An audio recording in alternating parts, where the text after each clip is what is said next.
Stand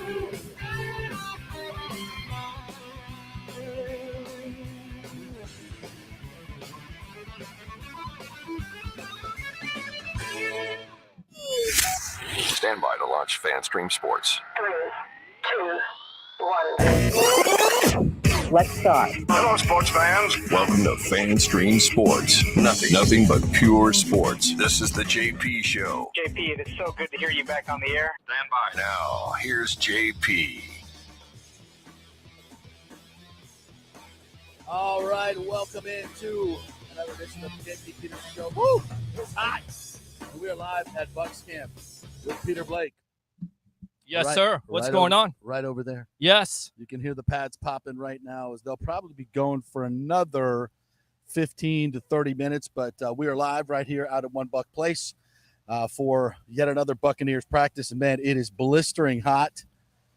But if I was making $140 million over the next 5 years, yes, I'd be cool. Absolutely. I'd be super cool. Yes. And that's what Tristan Wirfs is going to collect, and good for him. So we will get to all the breaking news here today at Bucs camp, give you some observations of what we've seen just now in the 11-on-11 drill. Some very interesting things there as well.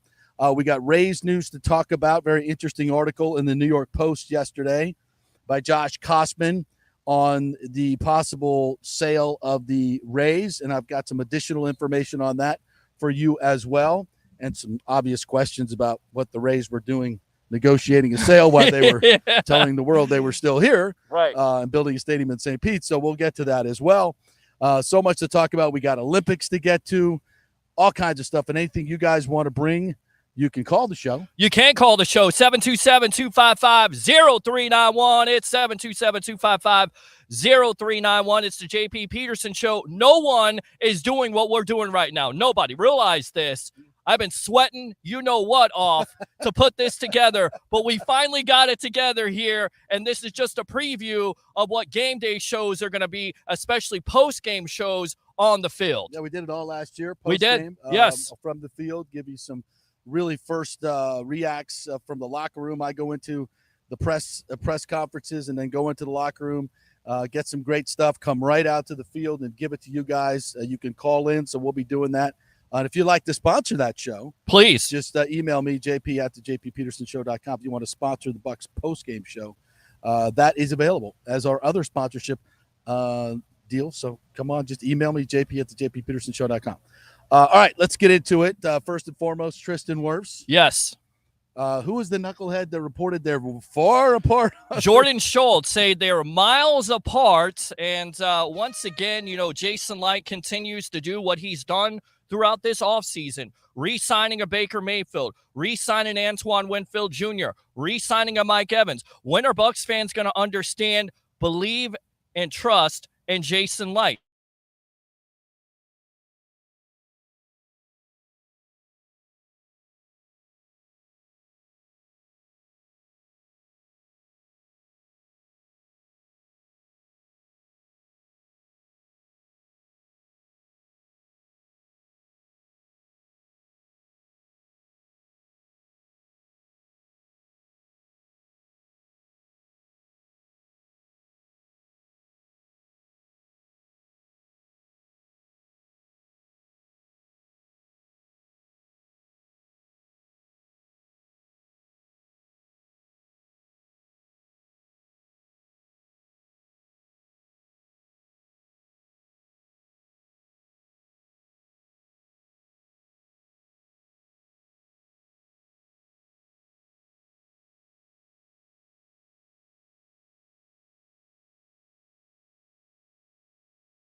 Okay, we're good.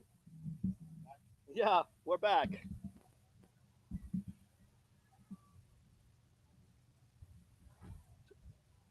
We're back here on the JP Peterson Show again, out on remote Wi-Fi issues. That happens sometimes. Hopefully we don't have any more issues. JP's in the background. Of course, that interview coming up with New York Post writer, believe it's Jason Kosmek for the New York Post about the story on Stu Sternberg coming up at 10:30. But the big story of the day, Tristan Wirfs re-signs with the Tampa Bay Buccaneers, $140 million total. So definitely want to hear from you guys here as the phone lines are open. We'll definitely see what we can do when it comes to taking phone calls today. But let's go ahead, go out to some of these comments. Let's see here. Let's go out to Eric. Almost showtime. Absolutely. Go Bucs, says Kenny. Christopher Cole. Let's go to work. Yeah, we're back. We're definitely back with your your Wi-Fi situation. As you know, you can plan for everything at the end of the day, but you know what you can't plan for? You're a slave to tech. You're absolutely, you are. We're all a slave to tech. We are, absolutely. Yes. We found that out about a week ago. Oh, we have all too well. So as I was saying, Tristan Wirfs, what we didn't know was the contract length and what the deal is. So $150 million, 5 years. My guess is probably, I don't know, close to 75 to 80 million of that probably guaranteed over those years. Unless he gets a, knock on wood, career-ending Ryan Jensen type injury, he's going to be playing out the rest of his career with the Tampa Bay Buccaneers, and I would expect a third contract as well. I mean, this is a guy that absolutely loves this area, loves his teammates. I saw him in the indoor practice facility after the night practice with his little baby. Mm-hmm. Oh my God! What a big baby too. Yes, big baby. Did he say 4 weeks? He's 4. Did he say 17 pounds? I thought like 18 or 19 pounds. And by the time we get done with this show, the baby will be 22 pounds, ready to start on the left guard side there with his third contract's over. Right, exactly. No one's going to step in. So, what a great teammate. And the fact that he was been out here for OTAs and been out here for practices. I mean, you look around the league, you know, Jamar, all these guys are not practicing. Brandon Ayuk, Trent Williams out in San Francisco, all these guys, they're not practicing. But it's just, again, speaks to the Kumbaya. I think we're just going to call this the Kumbaya camp 2024. The Bucs Kumbaya 2024 camp, because everything's just Kumbaya, my Lord. I mean, everything's just so cool and so calm and so perfect. Did have a little blip the other night at the night practice. I did not know this, but Sua Opeta, the left guard, was taken off, according to Rick Stroud, and ACL out for the season. So that's, a backup guard. Doesn't seem like a big deal right now, but as you get into the season, it can be a big deal. So, and that's we got confirmation here from James, 17 pounds, 23 inches. So there you go. 17 pounds, 23 inches. And that baby boy didn't come out that way. Yes. It was, but it is now.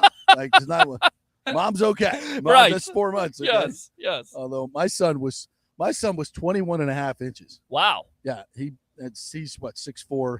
He played at Cambridge Christian at about 280. He's not 280 anymore. Yeah. Big boy. Yes. So at 21 and a half, and when he was coming out like that, it never stopped. I'm like, holy, how big is this kid gonna be? And so I can only imagine, huge. Yes. But anyway, congratulations to him. Congratulations to his family. Could not find a better leader. Could not find a better teammate. And damn, can he play? Yes. He's just so freaking good. I'm watching him out here doing one-on-ones, which I love to watch at training camp. We got one-on-ones today, so I got lots to report on one-on-ones. Okay. And it's just they set them up in groups of three and two, and they'll do different blocking schemes. They'll do twists on the defense. They'll do different things. They'll do cross blocks. They'll do pulls. They'll do all kinds of stuff. But it's a great way to see mano-a-mano who's doing what. Correct. And Tristan just with Yaya, I'm like, well, this is a heavyweight matchup. I'm like, ding, ding. You gotta love that. This is something. I can't wait to see this one. And Yaya fired off and tried to get up under Tristan. He's just so good with his feet. He's so fast.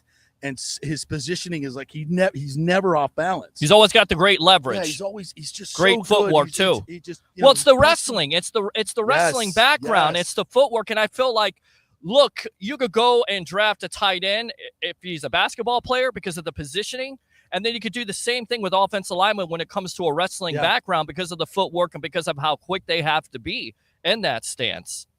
Does it look like I'm sweating?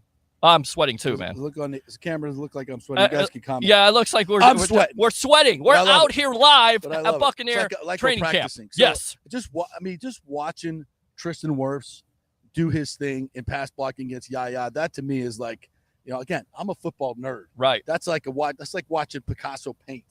It's like watching Michelangelo. These guys are artists, but they're so freaking big and strong in what they do. And there's so much technique involved too. It's not just two guys, running into each other like sumo wrestlers. I mean, there is technique, there's hand placement, there's footwork, there's everything. And there's strategy to it. What's the move going to be? Where do I need to set? If he goes back inside, am I balanced enough to move with him? And that's what's so damn hard about getting around Tristan Wirfs. He punches you. His initial punch is so strong because he's in that freaking weight room 24/7. Right. His initial punch is so strong, it knocks you off balance. Now you have to recover. It's too late. It's like the punch you gave me the other day when I didn't have this all hooked up. That's exactly what it is. I did not do that. I wanted to. Yes, he did. Yes, he did.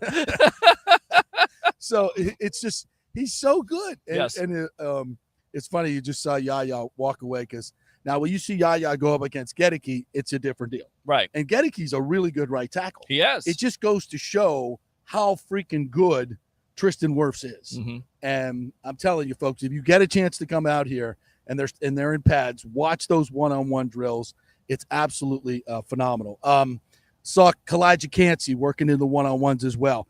He's so good at getting low and getting penetration, and you could just see that the offensive linemen have such a hard time getting under his pads. Yes. Yeah. Do you want to go out to Eric? Because there's a reason why I want to go out to Eric. Okay. Eric was talking about getting rid of Tristan Wirfs for 2 or 3 first-round picks. Hey, listen, boss, I told you last night that they would get this done with Tristan Wirfs. I was joking with you, buddy, last night. You were joking with me. You were serious, my friend. You were saying 2 to 3 first-round picks, and I said, I want to make. I forgot we're not the Rays, though. Okay, that's exactly right. So, what do you think about the deal with Tristan Wirfs? You believe in Jason Light? It was amazing. Yeah, hey, it was amazing. Hey, you guys, let's look at the break picture though. Without Jason Light and Sternberg, without Jason Light and our staff, right? We won't be in this situation right now. Good point. It's absolutely a good point. Eric, thanks Eric. a lot for the call. Appreciate you. You're exactly right. And a lot of people were criticizing Jason Light when he first came here. Of course, his first pick in the draft was Mike Evans. That turned out pretty well. It turned out pretty good. Right. I mean, he's had his fair share of misses, but what you like about Jason Light is if he messes up, he turns the page. Right. He goes out in free Roberto agency. Aguayo. Absolutely. Which wasn't. Noah Spence. You know the backstory on that. Correct. Yeah. It wasn't all his pick. We'll just leave it at that. Correct. Correct. But here's the thing about Jason Light.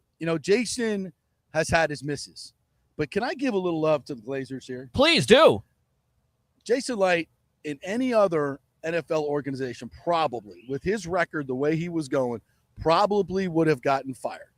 But the deal is, Jason built such a great rapport with the Glazers.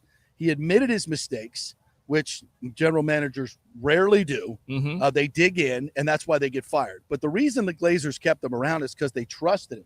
And they saw him growing in the position. And they saw how he worked with the coaches. He saw how he worked with the players and how he builds trust with them to get deals like this done. And nobody's freaking out. Right. Because they trust each other. And the Glazers said, you know what? We're not just going to look at his record. We're not going to just, because that's what everybody does. Oh, pressure from the media. Got to get rid of the GM. Losing record after. We got to get rid of him. No, they stuck with him. And that's rare. That is rare in the NFL.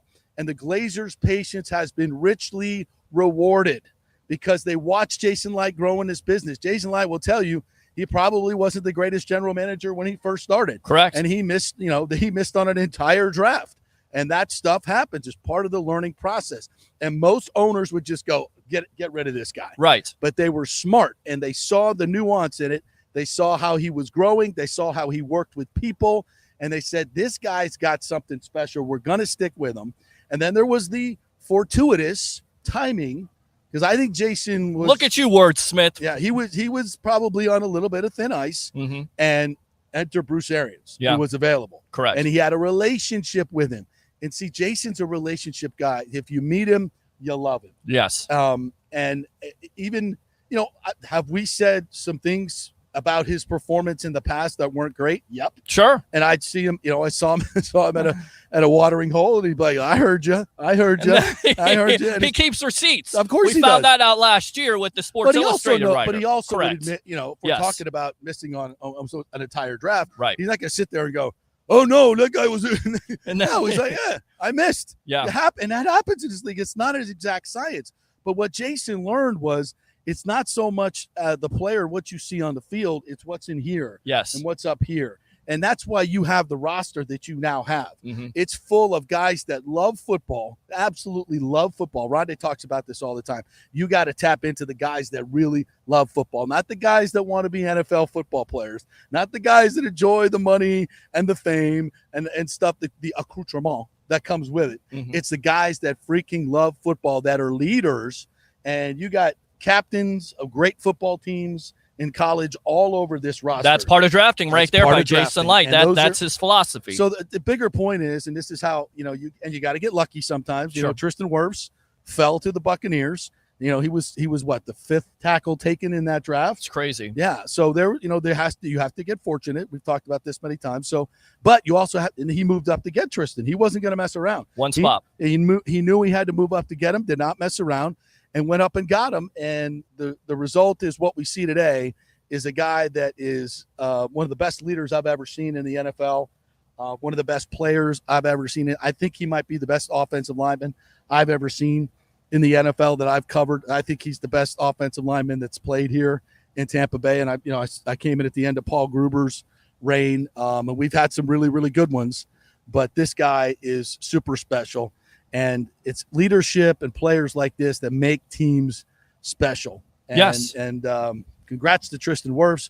Congrats to the Buccaneers. Congrats to the Glazers, because we just connected that whole thing. Right. We just connected that whole thing on patience from ownership, commitment from ownership, personal relationships, being authentic people, being genuine. That's what Jason Light is. And that was noticed by the Glazers. They understand this part of the business. And in the end, it's about those relationships and how you treat people. Bruce Arians talked about this all the time. It's the only reason Bruce Arians came here. Right. I'll connect these dots for you, too, as well. Jason Light had a previous relationship with Bruce Arians. Mm-hmm. Bruce Arians was not going to coach again unless it was perfect. Mm-hmm. So he talks to Jason. Jason says, well, and Bruce is like, well, listen, if I'm going to do this, I got to have my guys. Mm-hmm. So Jason goes to the Glazers and says, listen, he wants a big coaching staff.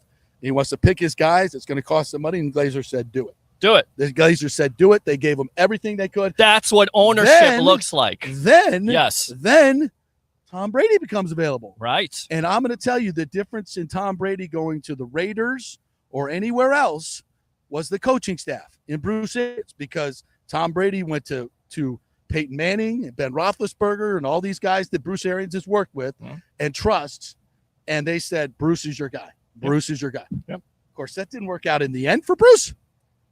Well, which is a total different story we're not going into right now. Right. Well, you won a Super Bowl. But you got your Super Bowl. Yes. So in the end, it comes back to relationships. It's not just about talent. It's just not about 40 time. It's just not about, how good is this player? How big is he? It's about so much more than that. And I think this Tristan Wirfs signing kind of brings that all full circle. And it's a key to why this Bucs team, I think, is going to be really, really good. So, Bucs fans, what do you think about Tristan Wirfs and the re-signing by the Tampa Bay Buccaneers? Open phone line, 727-255-0391. It's 727-255-0391 on the JP Peterson Show. My question is, and it was a question for Jason Light just a couple months ago, when's the boat parade?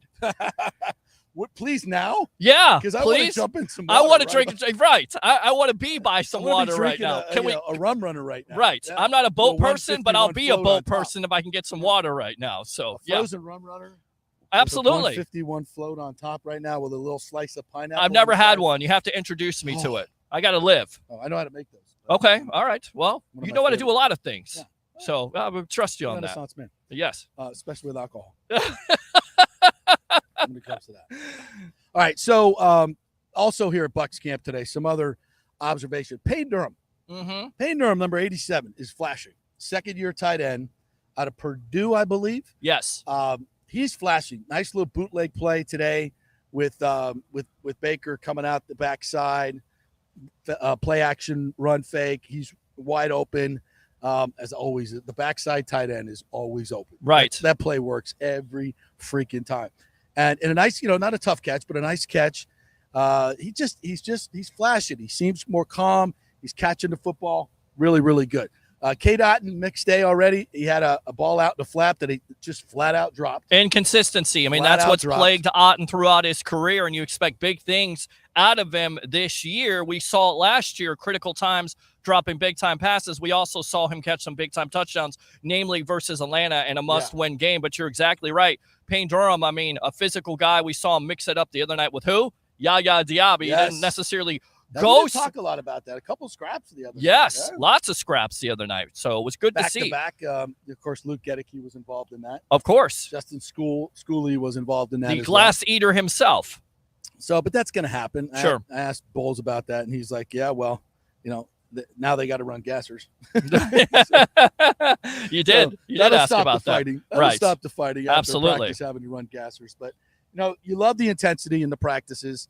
I wouldn't say there's bad blood here at all between these players, but that stuff's just going to boil over when you're playing good football and you're being intense. And these guys, they're intense out there, especially one-on-ones. Saw Diaby win a couple. He wins almost every rep he takes, except when he goes against Tristan Wirfs. Right. He wins just about every rep. Right. Gedeke, again, really, really good in one-on-ones. Who else did I see? Oh, Judge Culpepper. Oh, Judge saw Brad Culpepper out here as well. Okay. Looking good. Svelte Brad Culpepper. there. Svelte Brad Culpepper. Yes. Yeah, and Judge was out here as well, obviously. And he had a nice couple reps in the one-on-one, holding his ground against the double team on one, and the next one he kind of slanted in and got some penetration. So long shot to make the 53. I don't think he'll make the 53, but I think he'll make the practice squad and provide some depth, and maybe towards the end of the season with injuries and whatnot, may get some run. And he's the type of player that you will look at next year. Keep him on your practice squad. Let him get in the weight room, although he's lived in the weight room all his life. Sure. I'm not sure Sure. how much stronger he can Right.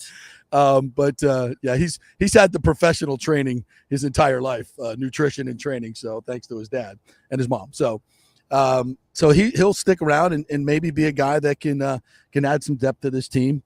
What else did we see out there today? Bucky Irving, again, flashing a couple times. They're using him more, not giving any strategy away, but they do use him in running between the tackles. Mm-hmm. It's not like if you think he's just an outside runner. No, that's not him. He's so hard to find inside. So they'll use him as an inside runner. What else did we see out there today? Baker with a really nice throw to K. Dot, and after he dropped one, it was actually Wolford in a blitz drill. He beat kind of off his back foot, beat the blitz, and threw it over the middle to Cade, who beat the linebacker for a long touchdown run. Who else did we see out there? Sean Tucker dropped one down the sideline. Kyle Trask got outside the pocket and had him down the sideline. Would have been a big play, and he just couldn't catch the ball. And that's the difference. That's the difference between making a roster and not making a roster at the end of the day. It really is. With a guy like Bucky Irvin, who's so natural catching the football, you just see it. Rashad White, you just see it. Sean Tucker, not as much. Yeah. Not as much. But Sean's having a good camp in terms of running. So doing very, very well. We saw that the other night with him get outside and make those cuts. And I know you're about to take a break here, so we'll get out to a break. But what about Jalen McMillan, who's been everybody's talk? He's the rookie star of camp, no question about it. Absolutely. I didn't see him do much today because Evans and Godwin are back. Oh, Godwin, by the way, on a 3rd and long, they're practicing 3rd and long. And, I just kind of flashed them like that's the Puka play. Right. Puka Nacua, who had 7,000 receptions last year in this offense as a rookie, playing out of the slot. Godwin on 3rd and long crosses from the slot, crosses all the way over. They've got an overload. It's just a great design of a play. Yep. He's wide open. Baker finds him. It's a 25-yard gain, and it's so easy. Yes. So I think Godwin's going to have a monster season. I do too, and putting him back in the natural position of being in the slot, and then of course you talk about McVay's offense there being somewhat of a hybrid. They're going to run 3 wide receiver sets there. So I'm not going to take any phone calls right now. We're going to go out to a break really quick because we got your guest coming on here. So New York Post yesterday, Josh Koshman, who's kind of their sports business writer up there in New York, penned a piece about the Rays looking to sell the team over the past few months while they were negotiating with St. Pete. So we'll talk to him about that coming up next. We're brought to you by the Jeeves Law Group, JEEVESLawGroup.com. Hopefully I'll see Scott tonight. Scott Jeeves, he is your man, aggressive attorney. Have them represent you. You will not be sorry. Jeeves Law Group, offices Tampa and St. Pete, not attorney spokesperson. Back in 3. Stay with us.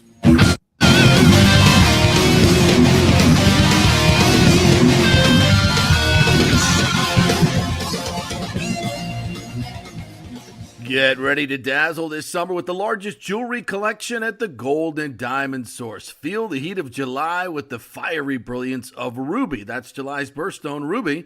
Well, that's my birthstone. I'll take one. It's perfect for adding a touch of luxury to your summer style. Embrace the unique beauty and significance of July's gemstone for any occasion, from beach parties to evening soirees, and mark a special 15th anniversary with a stunning ruby, the traditional gem of this very important milestone. And take advantage of our exclusive offer, 5 years of interest-free financing. That means you can own a $5,000 ring or watch or anything and pay only $83 a month with zero interest. And when you shop online, you can enjoy a special summer discount of 15% off July's birthstone. Make this summer unforgettable by visiting the Golden Diamond Source and finding the perfect piece to shine in the sun. It's the Golden Diamond Source, 3800 Omerton Road, always online at thegoldendiamondsource.com. As we head into summer and hurricane season, you must make sure that your home is fully insured. Over 40% of people in Florida are not fully insured because property rates have gone up lately. Your home is worth more, so it needs to be insured. Call the great folks at Italiano Insurance, 813-877-7799 to make sure you're fully insured. And also, you might just save some money. There are new companies coming into the state all the time. In fact, we just shopped our homeowners insurance, and I'm telling you, folks, we saved over $550 because Charity, the great customer service at Italiano Insurance, did all the work and found us a better company and a cheaper company. She'll do the same for you. 813-877-7799. Do something about these high rates. Shop them around. Could save you lots of money. It's Italiano Insurance. Been doing business here locally for over 60 years. 813-877-7799. Tell them JP sent you. Hey, Tampa Bay sports fans. This is two-time LPGA major champion Jane Geddes here. After winning the U.S. Open and 10 other LPGA events, I wanted to try something completely different. So I came right off the top turnbuckle and landed in the crazy world of WWE. And yes, you heard that right. That's WWE. Working for the Vince McMahon as the VP of Talent Relations for the company. Now, though, I want to work for you. Everything I've done in my life, I've done with incredible passion. And now I've turned my focus to leading the best real estate team in Tampa Bay, the Gettys Gordon Group with Keller Williams in South Tampa. If you're looking for a new home, an investment property, or looking to sell your current home, we will give you major championship level service. When you choose Gettys Gordon Group, you become part of our inner circle, like family. So if you're looking for a few golf tips or a golf course view, we're going to stripe it right down the fairway. Call me at 813-485-6808 or go to gettysgordongroup.com, or again, give me a ring at 813-485-6808. JP here for Third Generation AC and Plumbing. And Third Generation really says it all, folks. The owner, my friend John Rodriguez, has been in the AC and plumbing business since 1995. They built their business on honest assessments and doing great work on time for a great price. Simple, right? Did you know many AC techs are incentivized on big commissions to sell new AC units, and you might just need a drain cleared? So if you want someone you can trust, that's John Rodriguez and Third Generation Services. Check out the 5-star Google reviews. If you have a plumbing or AC emergency, call 813-961-8024 and a human will answer the phone. That's 813-961-8024 or go to thirdgenerationplumbing.com. Let's go. Right now, back to the show on FanStream Sports. All right, welcome back to the JP Peterson Show. I'm Peter Blake along with JP Peterson. We got some breaking news. It just came down a couple minutes ago from Rick Stroud of the Tampa Bay Times. Yaya Diaby carted off the field. That's as soon as not I good. name this the Kumbaya camp of 2024. Yeah. Yaya Diaby carted off. Now, we don't know how severe it is. According to the Pewter Report guys, he was holding his left ankle. So not a knee, which is good. Not an ACL, but high ankle sprains can be bad too. Absolutely. Really, really bad. They just linger, and they're so hard to get healthy in the middle of a season. So, and that's, for a rush end, an ankle is any football player really, but especially, because that's how you create your leverage coming off the corner. Right. So much of it, and being a big guy, 275, 280 pounds, that's something that you really, really need. So, again, cannot speculate. Don't know what's going on with Yaya Diaby, but he was carted off the field. Boy, you lose him, and that's such a huge part of your outside rush. So we'll I guess the good part of it is it's early enough in camp, that you still got what, 5 weeks to the season opener, right? So I think you're still in good shape, but he could make that. Better to happen now than happen, during the season or middle of the season. But we've talked about, ad nauseum with this guy and what kind of year he could have and what kind of camp he's had so far. Yeah, so he's been fantastic. Yeah. All right, let's welcome in our guest, Josh Kosman from the New York Post. He is their business sports writer of note. What's up, Josh? How are you, my friend? Hi, great to see you guys. Yes, well, you look like you're a lot more comfortable than we are right now, but that's okay. We're supposed to be out here at Bucs training camp. We're sweating like the guys in there, so that's okay. It's all good. We're happy to be here. Well, it's nice to be inside. It's going to get up to 95 in New York today, so it's going to be hot here too. Yeah, well, don't go outside like us knuckleheads for 2 hours talking sports. Anyway, thank you for writing that piece yesterday, because it's something that we've been talking about on our show for quite some time. And for those of you who don't know, catch you up, Josh wrote a piece yesterday about the Rays negotiating a possible sale over the past few months. And I'll let you get into kind of the details of this, Josh. But basically that precipitated the fire sale when the sale went south. So tell us a little bit about your piece that you wrote yesterday in the Post. Yeah, thanks for noticing. So we had a nice exclusive that there has been a group of Tampa area investors who are interested in buying the Rays, and Sternberg was listening.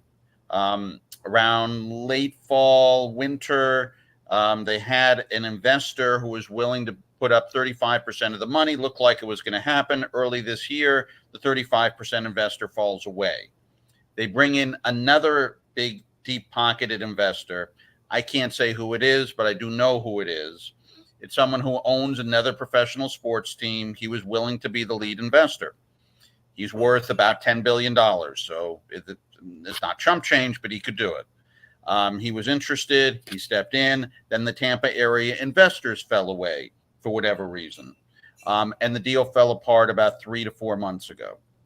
And my sense certainly is that if that $10 billion net worth person owned the team, we wouldn't have seen a fire sale. I think you're right. Because they have deep pockets, money. And as we had Joe Madden on the show the other day, and one of his points was when you have good young players like Paredes, like Jason Adam, Arozarena, augment them with bigger money players like a Jorge Soler or other big bats, something the Rays have never done because of their ownership group. Your belief is this particular person who owns another sports team would have put money into the franchise, correct? Yes, and history kind of shows when someone buys a team, they want to win right away, whether it's Steve Cohen of the Mets, but not just him. Look what's happening with the Orioles right now with David Rubenstein. Of course, they had a very good team when he bought the club this year, but now he's made all sorts of trades. He's going for it, and he, too, is worth billions of dollars. Right. Josh Kosman joining us here from the New York Post. Is it your sense that Tampa Group, had they gotten the purchase done, and this other owner from another team, that they would have built in St. Pete, or they would have wanted to build in Tampa? Because my information said they wanted to build in Tampa. I think you're right. I think they wanted to build in Tampa. That was part of the pitch.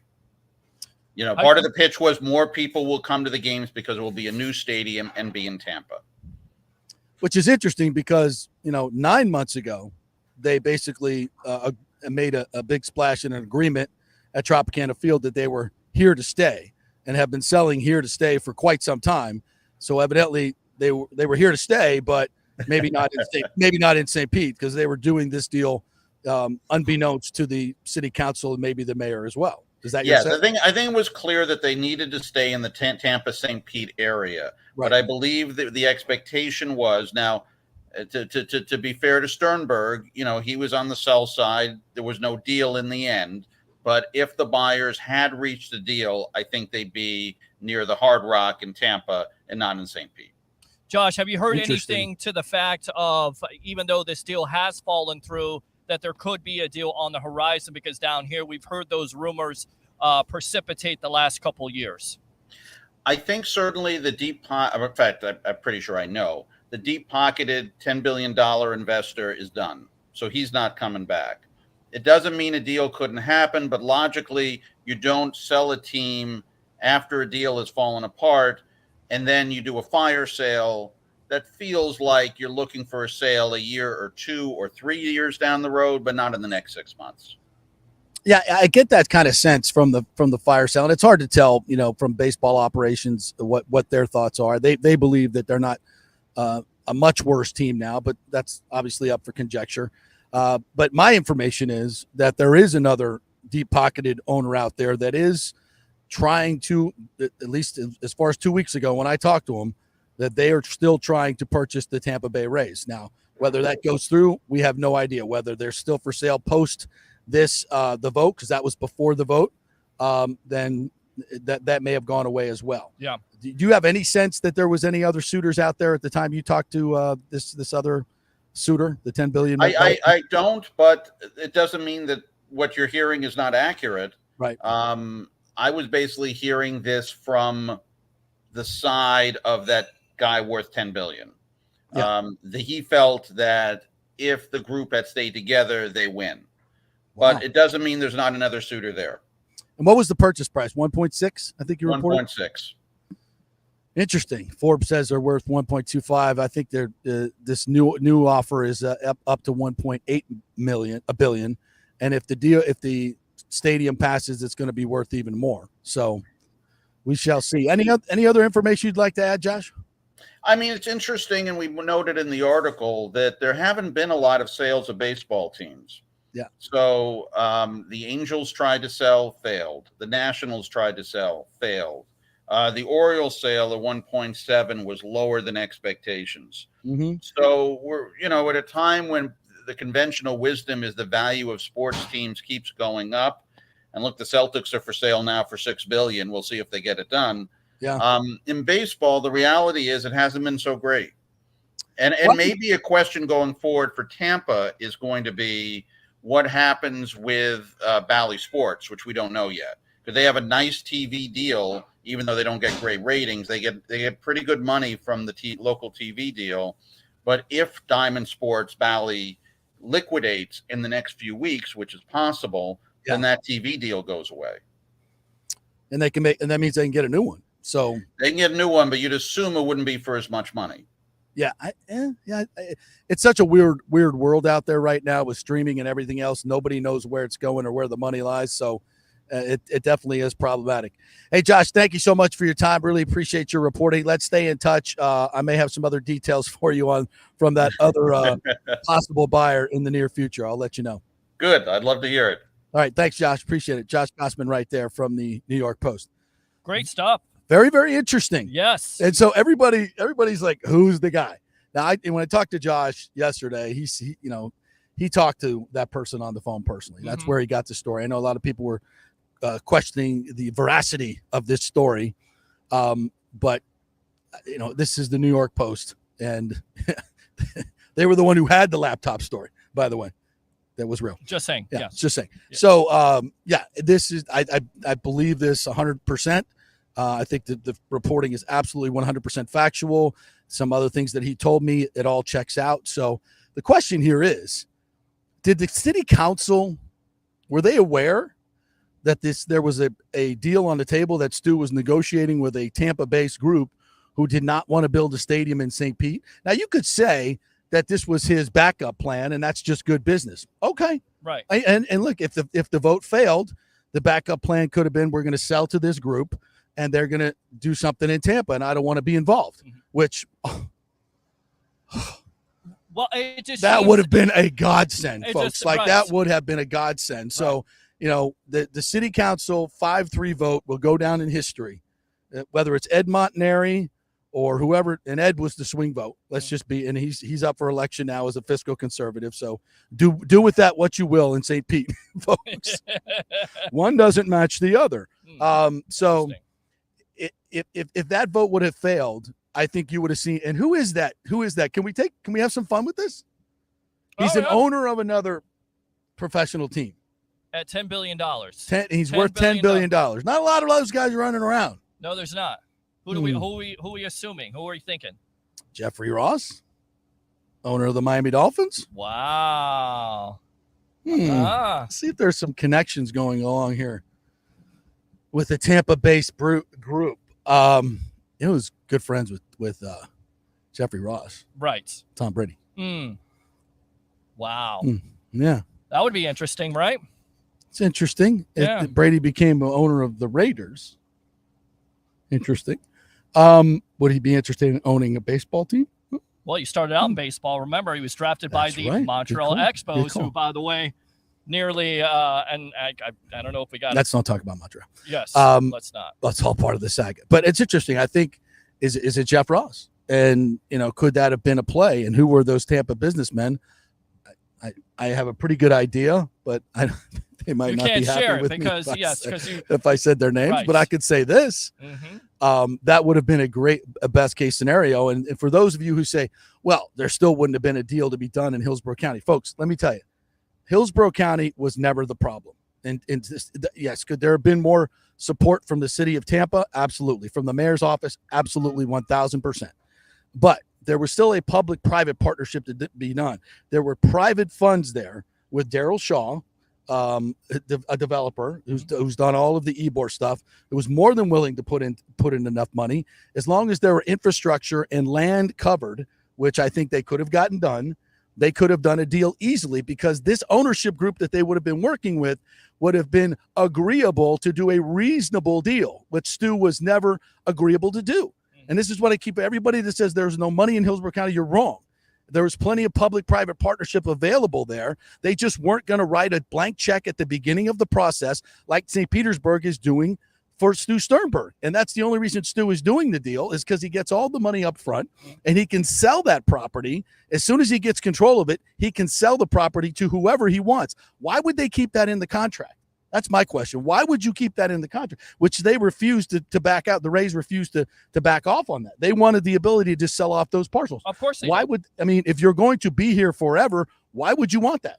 Well, it's the reason why they ended up in St. Pete in the first place, because not only did they want that, they wanted the city to pay more than half of it, but they also wanted the redevelopment fee, which is why St. Pete was always going to get that stadium done, because the city had something that the Rays wanted. They always wanted that, and they were just using Tampa and everybody else. And by the way, I keep reading all the time, well, the Rays are putting in $700 million plus cost overruns. The Rays are getting a $700 million windfall just in the property alone. So if you want to look at it from that standpoint, and you can argue about the valuation of that property, but it's certainly not $177 million, which is the current appraisal for 55 acres of prime real estate when it's selling for $20 million an acre right now. You do the math. That the windfall they make just alone on the real estate more than pays for their part of the stadium, not to mention the naming rights, which is worth $300 to $400 million, which they keep total control of in this contract. They don't have to share any of that with the city or any of the revenue with the city. It's a completely one-way deal. And the people in, Ken Hagen's like, we're not doing that. We're not giving him a blank check. He'll make more money in the long run, or the Rays would make more money in the long run in Hillsborough with the plan that they put out, but not short term. And Stu wanted the money up front so he can do whatever Stu wants to do with that money up front. He can sell the stadium a la Jeffrey Luria, exactly what happened in Miami, and we're left with a poorly located stadium, and that's not going to be supported, just like in Miami, with a $2.4 billion cost to the public. Listen, I want to make this clear. I hope this works in St. Pete. I really, I hope it works the way that Brian Auld says it's going to work. I was listening to him last night on the show, and it sounds great. It's like we're going to build all these things, and we're going to give all high-paying jobs, and we're going to, replenish the historic gas house district, and we're going to do all these things. And I'm like, that sounds great, and I hope that all works, and I hope they build this huge entertainment structure, and it doesn't go the way of the sundial, and it works, and everything works, and thousands of people come, and attendance is $2 million. I hope that works. I hope I'm wrong. I hope to God I'm wrong, because that's what's good for St. Pete. That's what's wonderful for St. Pete, and I would love to see it. But all the data tells me, and the way they've gone about this business tells me that's not going to happen. Right. So, I am rooting for it, and I want it to happen for the people of St. Pete, and I hope the people of St. Pete support it. Please go support the team. Don't count on people coming from the nether regions to support the team. This is your team. Support it. Businesses, support the Rays, support the new stadium, support all of it. They're going to need it, because it's tough for, the Hillsborough companies are going to pour their money into this team, and they're going to pour their money into the Tampa Bay Lightning, because that's where their customers are. They can give those tickets away, and it's always used.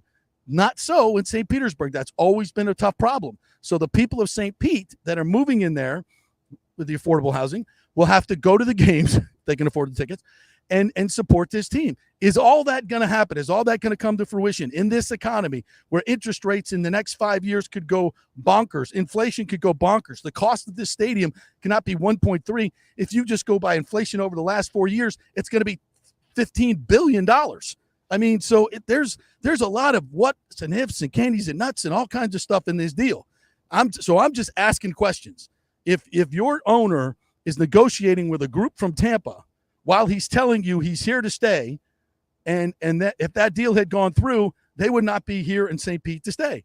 They would have been somewhere else. It's consistent. It's consistent with this ownership. I'm just asking questions, right. And I don't want people come at me. Oh, you were wrong. I don't care about being right and wrong. I don't care. And the things I've told you all along are just my thoughts and my opinion. Major League Baseball said they were never going to build in St. Pete. Why did they say that and then have it happen? I'm just going by what Rob Manfred said, what Butch Selig said. Yep. For God's sakes, where the long-term money is. These were all my thoughts. If I'm wrong, I'm wrong. Fine, great, and I hope everything works out in St. Pete. I really, really do. But I still have questions and reservations. Is that fair? Absolutely. When we have news that he's absolutely negotiating with a Tampa-based group and who didn't want to build there, was that divulged to the city council? I'm guessing no. Right. I don't think he ever told the mayor that. Did he? Probably not. Mm-hmm. Well, I tell you right now, when Auld was asked about this on the radio station you talk about, he didn't answer the question directly. He did not answer that question at all. He didn't? I didn't hear it. No, he did not answer the question directly. He said how so? They hoped that Stu would be a part of this going forward. They anticipate that he would be a part of this going forward with the new stadium, but there was never like a direct answer to that question. Well, I heard his interview last night on the game, or yesterday on the game, and he was very insistent that I don't know if he ever this said is what T-Crass Stu was part of it. Right. Update here from Greg Allman of Fox Sports. Bull says Yaya Diaby has an ankle injury. Also, that's not the only thing. Jordan Whitehead also has a sore quad, will only miss a few days. So that's your latest update. Once again, the stories of the day. Of course, Tristan Wirfs with an extension, $140 million. And then, unfortunately, Yaya Diaby carted off in training camp there with an apparent ankle injury. So we'll keep you abreast of the situation here on the JP Peterson Show. That's not good. No, it's not. And then Jordan Whitehead with the quad. No more kumbaya. No more kumbaya. It's going to happen. You're not going to go through training camp without any injuries. Yeah. It's not going to happen. It's just going to happen. Randy Gregory, how important does he become now? And how much does that depth? What did I tell you? I know, but what did I tell you? It has to be. I know. We're not speaking of him. Sorry, Dad. We're not. We said no more. But now that you mention it, now that the Diaby's gone down, Randy Gregory's back there going. I told you this is going to happen, bro. Yeah. Yeah, just like I thought. Now they got to come running back to me. Oh, geez. Roll another one there, Junior. Sitting back on his couch, that big old bong.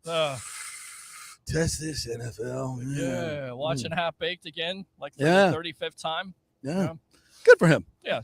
Well, listen, he's still got It's that lawsuit. medicinal. It's medicinal, Well, of course. right? I'm not, I mean, I'm not saying anything bad. Right. I mean, there's certain times I'm all for that, right? Sure. No? Absolutely. I would partake myself. Absolutely. Not me, but I have unwillingly. As a business owner, the anxiety gets to you. I bet it does. Yeah. Dealing with employees. Yes. Yeah. So everybody once in a while, you got to ease back and take a long toke. I bet you do. Have I a bet gummy you or do. two. Yeah. It's legal. It's Right. completely legal here. Right. Right. I have my card, I know you do. allegedly. Allegedly. Yes. Yeah. So anyway, maybe he's back in the mix. I don't know. Yeah. We'll see. He ain't here. And if he shows up and he gets all this stuff done, then comes in and plays and wants to be a good boy, I mean, he can still smoke, Right. I guess. All right, this from Scott Smith here. Jason Light on Tristan Wirfs and the re-signing. From the day he walked into the door, Tristan has brought a work ethic and a commitment to greatness that has elevated everybody in the building. He has established himself in a premier offensive lineman in the league. Well done. Well put by Jason Light. And once again, anybody doubting that this organization doesn't take care of their own, shut up and go away. I don't know if anybody. You'd have no leg to stand on. Huh? You'd have no leg to stand on. No, if that not was at all. That was your take. But the great TJ Reeves says it all the time. Shut up and go away. Seriously. Well, listen, this organization, and this is one of the great things about, when you can reward somebody who is doing everything you ask him to do. Yeah. So all these other players, they look at the example that Tristan has set. He didn't hold out. He didn't bitch and moan in the press. Right. He didn't say He bad wasn't things. Devin White. Right, exactly. He didn't put up Instagram, things of fly, Eagles fly. He didn't mess around with his social media like these children do from time to time to send messages. Oh, he's wiped his Instagram. That means he's not going to, this child. You know what he did? He was a grown-up. He's mature. He was a grown-ass man. Right. And he spoke face-to-face with the media before he got a contract done. Correct. And talked about it, spoke face-to-face with Jason Light and the front office, and did everything. And the front office is not saying go to practice. They're saying, Tristan, listen, this deal's going to get done. You have nothing to worry about. Trust me, Jason Light. And when Jason Light says trust me, he can trust him because they've built that relationship. Correct. That's the way it works. Correct. With these other teams, that's not the case. So that's why Jason is such a good general manager, because he has the trust of the players.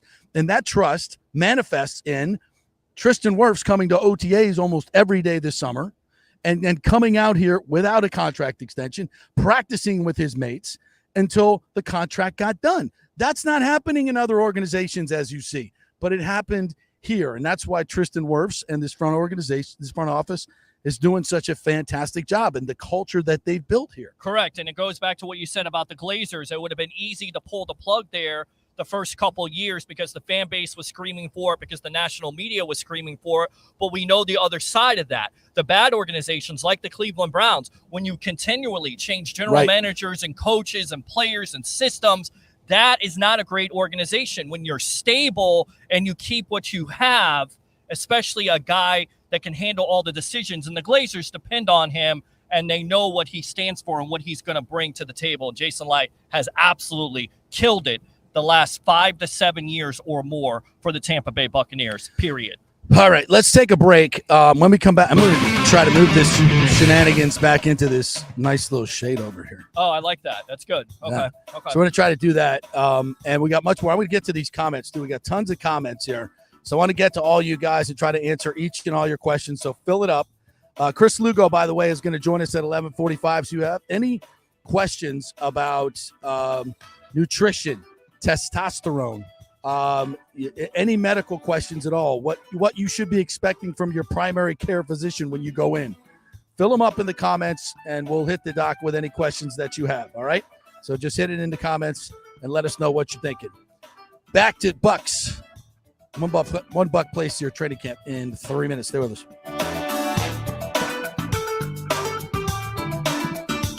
JP here for the Jeeves Law Group and my man Scott Jeeves, who lives right here and has long been a highly respected member of our community. He's a proud sponsor of the Tampa Riverwalk. Jeeves Law Group is also a proud sponsor of our Grand Central District in St. Pete. and has neighborhood events throughout the year. He has an office on Central Avenue in St. Pete and one on South Howard in Tampa. You can't get more local than that. So when you need an attorney, are you going to hire some huge firm that advertises all over the state, or the one that supports your favorite sports show? It's the Jeeves Law Group. We're local, we're trusted, and we get results. For personal injury and personal attention, call us for a free case evaluation. That's 8889-JEEVES. That's 8889-JEEVES. All right, this is for all you guys who don't want to go to the gym and do 5,000 crunches. At Bay Area Modern Medical Center, you can get on the new True Body machine where you can reduce fat and tone up your muscle. It's like doing 54,000 crunches in just 15 minutes. Define your body as you see fit. True Body offers personalized muscle stimulation that delivers the equivalent of those 54,000 crunches in just 15 minutes. Just get in touch with them at Bay Area Modern Medical Center, BAMMC.com. Chris Lugo and the team over there will set you up on True Body and get amazing results. Non-invasive with comfortable and little to no pain and zero downtime. You can isolate and target those areas that you want to improve and treat multiple areas simultaneously. It's an amazing machine, so check it out at Bay Area Modern Medical Center, BAMMC.com.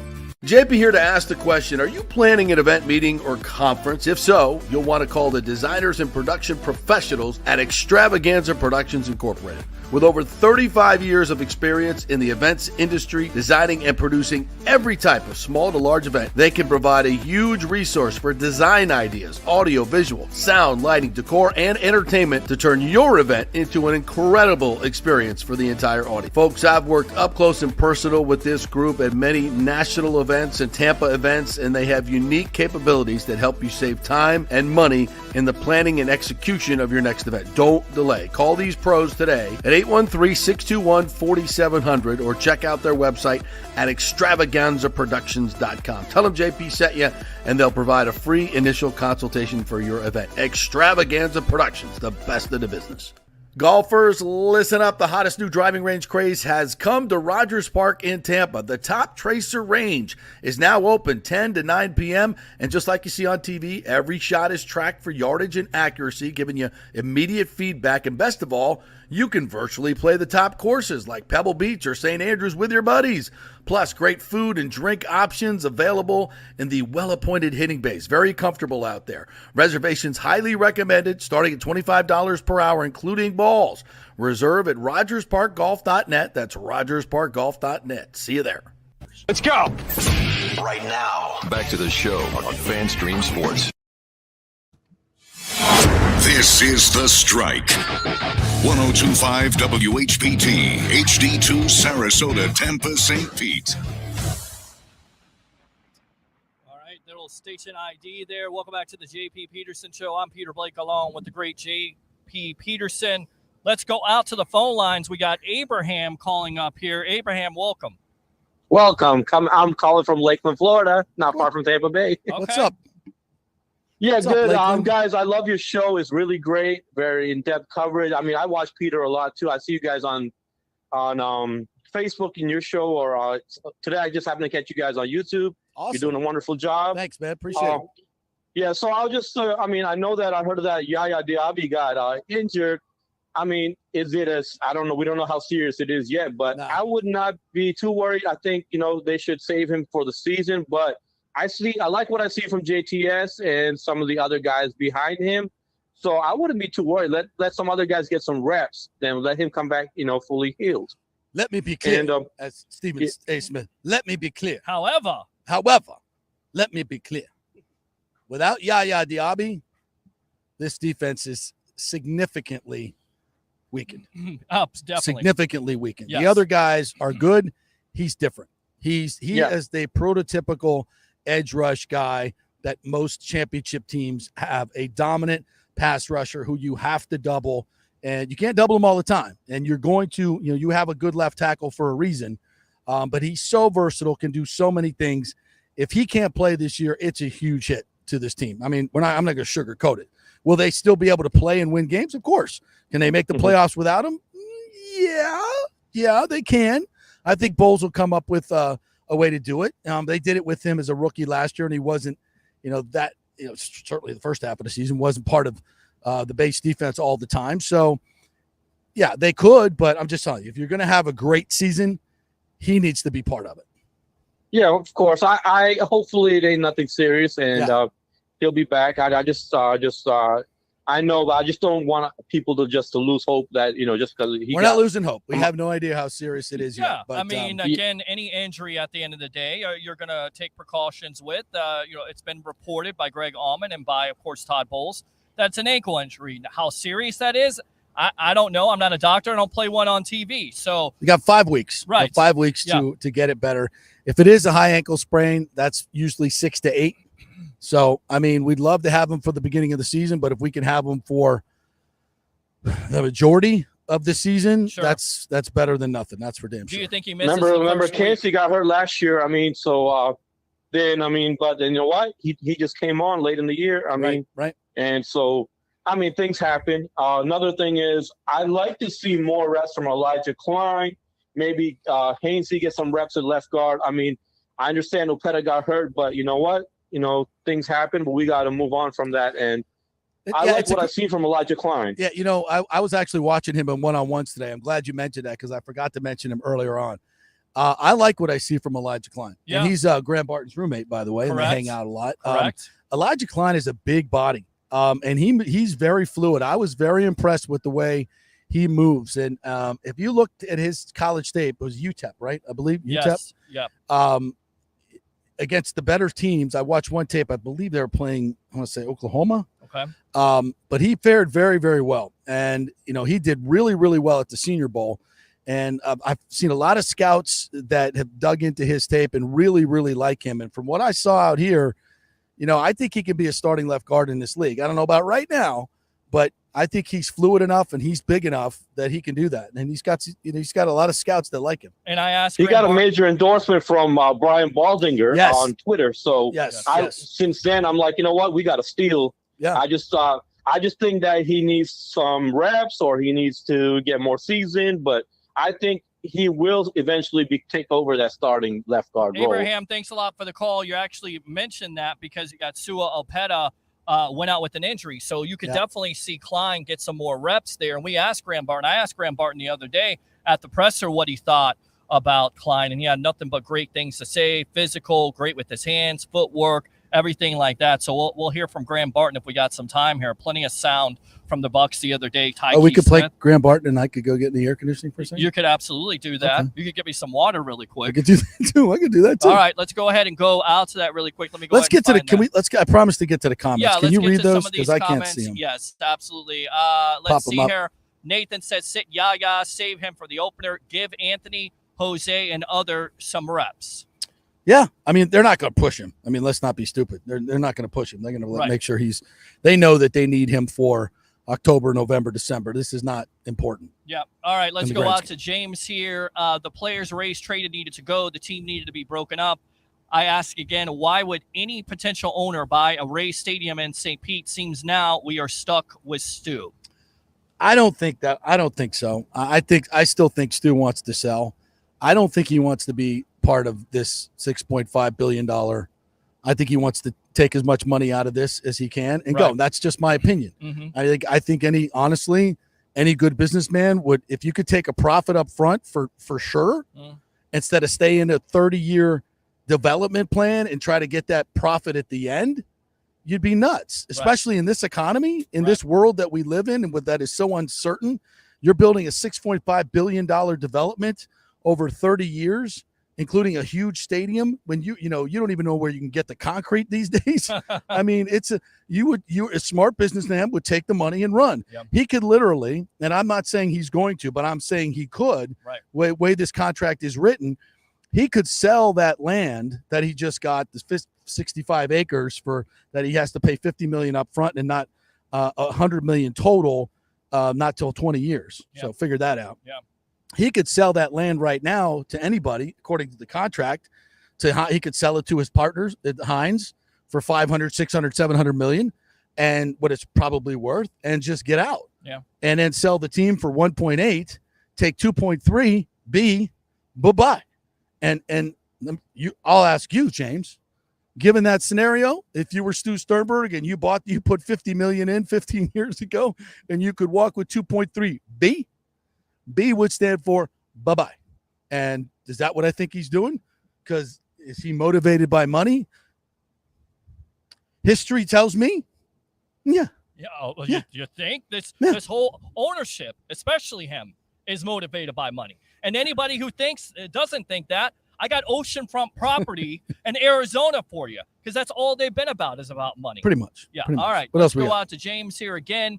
I don't see how any winner would buy a raise unless heavily discounted with a failed stadium location. James says, I knew the Dex group would fall apart. Yep. Thomas says Dex never had $10 billion. No, it's not. It wasn't Dex that had the $10 billion. It was the new owner, prospective owner that owns another team, which we're speculating could be Jeff Ross of the Miami Dolphins. All right, let's go out to this one right here. Mark Cuban or the Glazers? The Glazers is an interesting. You want to have some fun with this? Yeah, let's do it. And we We're always just have having fun. We're just having fun. Right. Right. So let's just say the $10 billion. I don't know if the Glazers have $10 billion. Right. But they have $10 billion in assets, close to it. Sure. So let's just say that the Rays and the Glazers in some consortium with some other investors bought the Rays. Mm-hmm. And as we know, the Bucs now are looking for a new stadium. Right. All right. How about this? How about you build a mega stadium that on one side has a football field? All right. Mm-hmm. Follow me. Sure. One side, there's a big football field. Yep. Right. In the middle is a huge mega superstructure complex that shares a baseline with a baseball field on the other side, which, by the way, would fit right over here on Dale Mabry. It would, absolutely. Yes. So you have a football field, superstructure in the middle that has a huge pavilion of bars and restaurants and clubs that serves both stadiums. Mm-hmm. So you're building two stadiums, but you're building one really. That's a really big one. Right. And you have two separate fields. So you have the superstructure in the middle that you can, have all the bars and restaurants and accoutrement, all the offices for the teams could all be, but you have one building. So you're not building two separate stadiums with two separate, clubs and two separate pavilions. And that battery, if you will, the bars and restaurants area is in the middle there, and it's constantly open 365 24/7. You have the baseball field on the other side, so maybe the left field line goes here, it goes parallel with the football field, right? And you can go back and forth in the club up top. If you're hosting a Super Bowl in one, right, you could have the other stadium filled up as well with the big screen watching whatever event it is. 200,000 people. Absolutely. We'd get Super Bowls galore. We'd get national championships galore. Yep. It would be by the way, I'm patenting this idea. If anybody tries to steal it, I got it on tape right here. It's mine. We're gonna definitely, we have it recorded and we'll have it edited up if you try to do it. Copyright. How cool would that be? It'd be awesome. I mean, think about it. Absolutely Then you're building, yeah. instead of building two stadiums, a new football stadium at $2 billion. Oh, here's the coup de grace. Right. Here's the coup de grace. I have a roof that slides. Oh.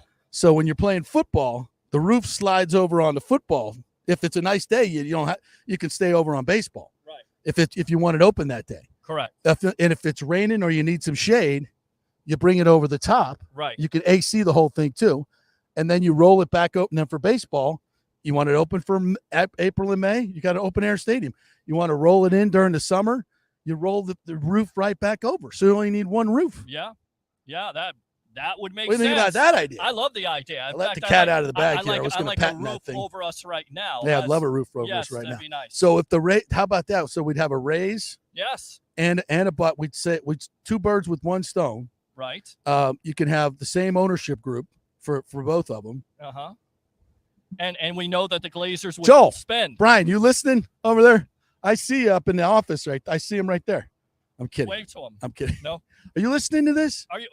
How much Is anybody money? doing this right now? Because I don't. How much money you got? I don't think there's another station on You that's got- doing it. Yeah, we can do this. Yeah, he's giving me the thumbs up. All right, there you go. Thumbs I'm up. joking. I'm joking, people. I'm joking. But the offices are right there. Yes, they are. Give All me- right, Jason Light, get in the comments. Yeah, Joel or Brian, get in the unfortunately, comments. any development in the St. Pete is for the elites. It's not affordable for the working class and blue collar people. that are being priced out of Pinellas County. It says Lonnie also goes on to say, as someone who works in Major League Baseball and minor league baseball, when they say high-paying jobs, I know they're lying out of their ass. It's a seasonal, part-time, temporary nonsense. I think he means more of construction jobs. Right. The construction job are high-paying, and they are. And also, the full-time jobs of the restaurants and bars that are around there, not just – most of the Rays jobs would be seasonal. Ticket taker – well, they aren't ticket takers anymore. Well, yes, Right. they are. Just ticket scanners. Right. So, yeah, those are seasonal jobs, not high-paying jobs. But there are, to be fair, a lot of high-paying jobs involved in the construction of that and the other stuff as well. All right. So let Any me other? yeah, I got some more here. Hold on a sec here. Just fixing something. All right. Let's go out. Whitehead. Nathan says Whitehead and Yaya can sit. They will be fine. Give the backups reps. I'm okay with them sitting the last game of the preseason. What do you say about that? How do you treat that situation? Yeah, both of them are, Yaya's only in his second year. So, it's going to hurt him not having a training camp. But he's just wrecking people right now. I think give him some time off. And, I wouldn't push it. You got some time. That's the good thing. All right, let's see here. Rick says JP with the Kumbaya curse. I knew you were going to go there. Yep.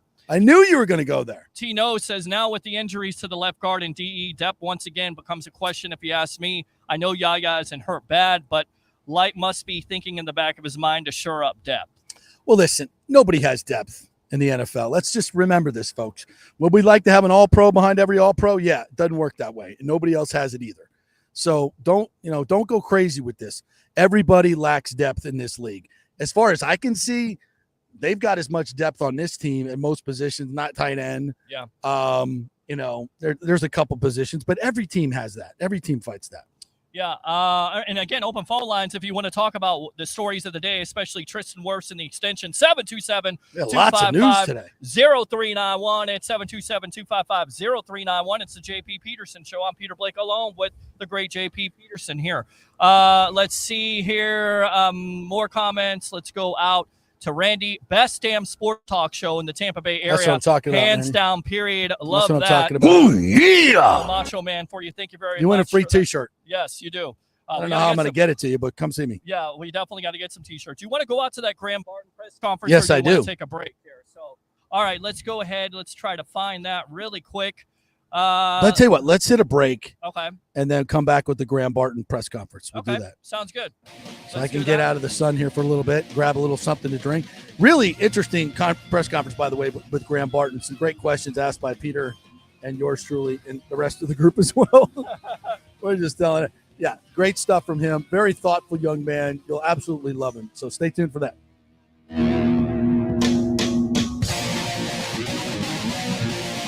Hey Tampa Bay sports fans, this is two-time LPGA major champion Jane Geddes here.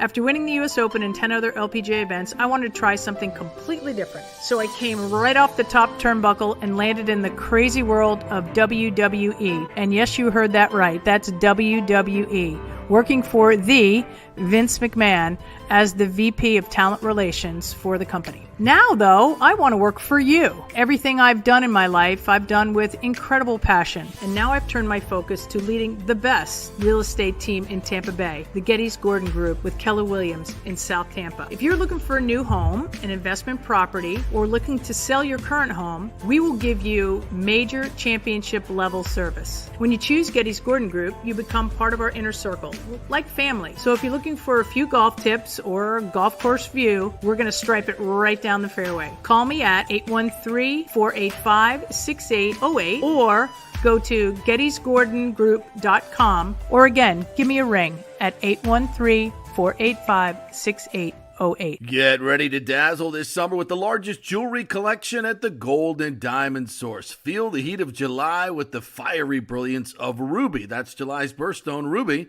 Well, that's my birthstone. I'll take one. It's perfect for adding a touch of luxury to your summer style. Embrace the unique beauty and significance of July's gemstone for any occasion, from beach parties to evening soirees, and mark a special 15th anniversary with a stunning ruby, the traditional gem of this very important milestone. And take advantage of our exclusive offer, 5 years of interest-free financing. That means you can own a $5,000 ring or watch or anything and pay only $83 a month with zero interest. And when you shop online, you can enjoy a special summer discount of 15% off July's birthstone. Make this summer unforgettable by visiting the Golden Diamond Source and finding the perfect piece to shine in the sun. It's the Golden Diamond Source, 3800 Olmerton Road, always online at thegoldendiamondsource.com. As we head into summer and hurricane season, you must make sure that your home is fully insured. Over 40% of people in Florida are not fully insured because property rates have gone up lately. Your home is worth more, so it needs to be insured. Call the great folks at Italiano Insurance, 813-877-7799 to make sure you're fully insured. And also, you might just save some money. There are new companies coming into the state all the time. In fact, we just shopped our homeowners insurance, and I'm telling you, folks, we saved over $550 because Charity, the great customer service at Italiano Insurance, did all the work and found us a better company and a cheaper company. She'll do the same for you. 813-877-7799. Do something about these high rates. Shop them around. Could save you lots of money. It's Italiano Insurance. Been doing business here locally for over 60 years. 813-877-7799. Tell them JP sent you. Are you looking for an honest AC and plumbing company? I mean, that's like trying to find a humble Saints fan, right? Well, try my friends at Third Generation AC and Plumbing Services. Been in business since 1995 here locally. And listen to what one of their customers said.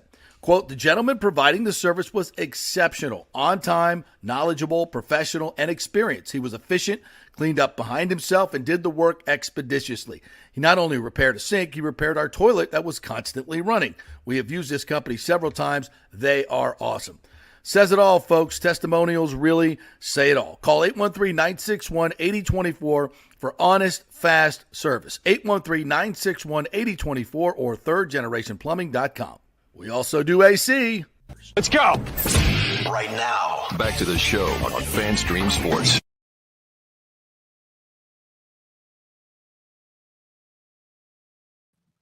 Welcome back here to the JP Peterson Show live from Bucs training camp. I'm Peter Blake. We do have an update on the situation and care of Pewter Report. Good news on Yaya Diaby. The injury front is believed that Diaby did not tear the Achilles in his left ankle. Bucs are hopeful that x-rays are negative and that it could just be an ankle sprain or a bone bruise. Of course, Diaby went out today of training camp, carted off with an ankle injury. And then, of course, the other story of the day, Tristan Wirfs with an extension, a total of $140 million. I tell you what, let's go out to Graham Barton the other day, who talked to the media, talked to JP, talked to yours truly. I asked him about Elijah Klein, the rookie, here on the JP Peterson Show. Here we go. Good. We're only a week or so into this thing, and just one day in pads, which I'm sure is beneficial to some degree. Just how has your progress gone? How different is it in training camp versus OTAs versus what will be coming, which is a preseason game? Yeah, I mean, obviously, so far it's relatively similar to OTAs. Just obviously the days are a lot longer, and there's more football involved. But I mean, now putting pads on, we're taking that next step. Yesterday being the first day we put pads on, but I thought it went well. I think just kind of introducing the physicality and the speed at this level. I think I'm going to adjust well, and I think that's I'm excited. This is now we're playing football for real, so it's fun, and I'm just looking forward to seeing what the rest of training camp holds. You got your first taste with the pads against Vita, Elijah. How'd that feel yesterday and moving forward? Yeah. I mean, it was fun. It's awesome to go against guys like that now, because they're some of the best in the league and around the league that I'll see all year. So being able to go against guys like that, it's sort of the sink or swim mentality, and you either lose a rep and you learn from it against those guys, or you win a rep and you build a little bit of confidence. So I think building on that and just getting to go against those guys over and over will only make me a better player. So super grateful for guys like Vita and Elijah and all those guys in that room. We got a really talented defensive line, so it's really awesome to get to see that every day. How would you describe the mental burden of center as opposed to guard or tackle? As opposed to guard or tackle, maybe a little bit more, just because you're sort of setting up you're sort of setting up the play for the offensive line. It starts with, your it sort of starts with your identifications and your calls. So I mean, it is a slightly more of a burden, but I'd say the offensive line position at the NFL as a whole is a lot of a mental burden that people may not necessarily realize. You see a lot throughout the year from different defenses, and you've got to be able to block all of it against any play. So I think just adjusting to that is going to be is obviously going to take some time, but I think I'm coming along well and just trying to take it one day at a time and keep learning and keep growing and just keep sort of adjusting to this offense and I think it's going well so far. Lots of transition for you this year. Obviously, new position, new offense, new level of play. Which teammate would you say has been able to help you with that transition the most thus far? Yeah, I think it'd be tough to just name one. I think it's a testament to our offensive line room how helpful all the vets have been, and even the rookies. Rooming with Elijah Klein, and so just being able to talk football with him in the room and sort of study what we need to study. But all the vets. I mean, Tristan's been great. Ben Bredesen's been awesome. Sue Opeta, they've all been great. I mean, Rob's been awesome.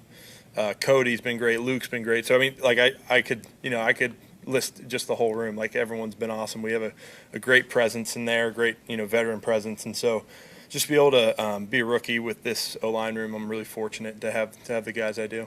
How comfortable do you feel in this offense in terms of like being vocal? I know you talked before about like wanting to be the guy that the team can rely on to know a lot of things. So how's that communication and just kind of identifying what to know and being loud? Yeah. I mean, I think it's coming along. Obviously, we're only 5 days into training camp, and so there's a lot of relationships to be built and trust to be worked on, and that comes through practice and reps, and so to get there eventually. But that's something that as a center you've always got to continue to work on, and so that'll be it's obviously a point of emphasis for me in training camps. Just being good with my communication and being loud at the line of scrimmage and definitive, and so I think that's something I need to continue to work on for sure. We talked to you in this room the day after you were drafted. It's hard to believe it was a full 3 months ago. What would you say the biggest thing you've learned over the first 3 months of kind of just transitioning into the NFL? Yeah, I think the biggest thing I've learned is just to try to be patient.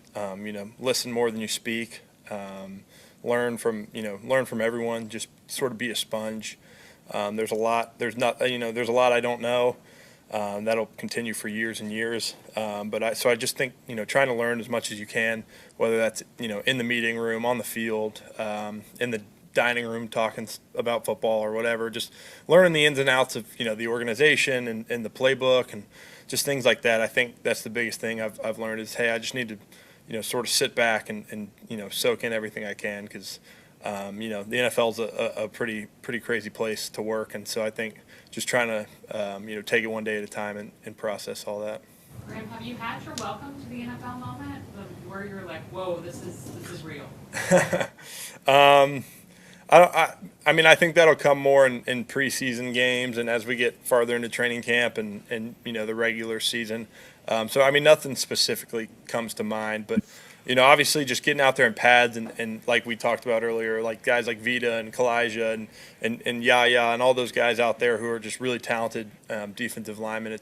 It's pretty cool to see and the talent we have on the defensive side of the ball. So I think I wouldn't call it a welcome to the NFL moment just yet. I know I'll have several, but I think just like seeing the speed and the power of the guys at this level, it's awesome, and I'm definitely glad they're on my team. What's it like trying to earn Mayfield's trust, and that's going to be a big part going forward? Yeah, it's a tough challenge. I'm the young kid in the room that I just got here, and so I've got to learn the playbook. I've got to sort of almost not catch up, but sort of learn. I've got to act like I've been here a long time. By learning the playbook and being able to go out there and kind of just go through it and know exactly what I'm doing and be able to respond to different looks and if the play changes at the line of scrimmage, be able to handle that accordingly and handle the different cadences and handle the things like that. So just learning in detail is the biggest thing, and I think I'm starting to do that, and that'll just come as time goes, and I think I'm on a good track, and I just got to keep studying and building, and we'll get there. Yeah, what's the personal adjustment been like off the field? Are you hanging out with all the offensive linemen? I know that you guys like to hang out together. What's that been like? Who are you hanging out with? What's that like? Yeah, I mean, not a lot of free time in training camp, believe it or not. You're here most of the day. But like I said earlier, like Elijah Klein's been my roommate. He was, the other O-lineman drafted. So, obviously I've been spending a lot of time with him. But I mean, everyone was kind of gone for the summer. I was back in Nashville working out. I spent a lot of time with Justin School. He's also from Nashville, so he sort of, is another guy I forgot to mention earlier, but sort of take me under his wing and, showed me his routine in the off season and, what he does and things that have helped him in his career. I think he's going into year 6 now, so he's been doing it really well for a while now. So, I learned a lot from him. He sort of, showed me his resources in Nashville and kind of introduced me to him. So I spent a lot of time with him this off season. But yeah, just again, continuing to gel with the guys and hang out with the guys and continue to build that trust because it's a long year and we're going to need to rely on each other to succeed. Ray, what do you see with Klein's game? You talked about him. What do you see on the field with him? Yeah, I think Klein's really talented. He's got great feet. He's got great hands. You see it come out a lot in pass protection.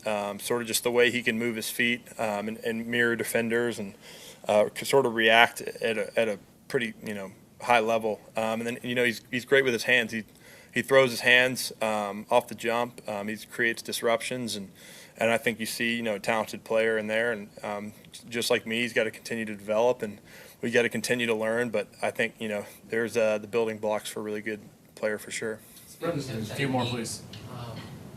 Have you and Coach Carberry kind of isolated one specific area of technique that's a point of emphasis for you in this training camp? Not necessarily. I think there's several areas that I need to continue to get better. I think it's just about playing long is a coaching point. We like to say be able to keep defenders off your body and hold the depth of the pocket, be able to pass off twists and games and sort of create space in the run game. I think that's a big emphasis for me and something I got to continue to work on.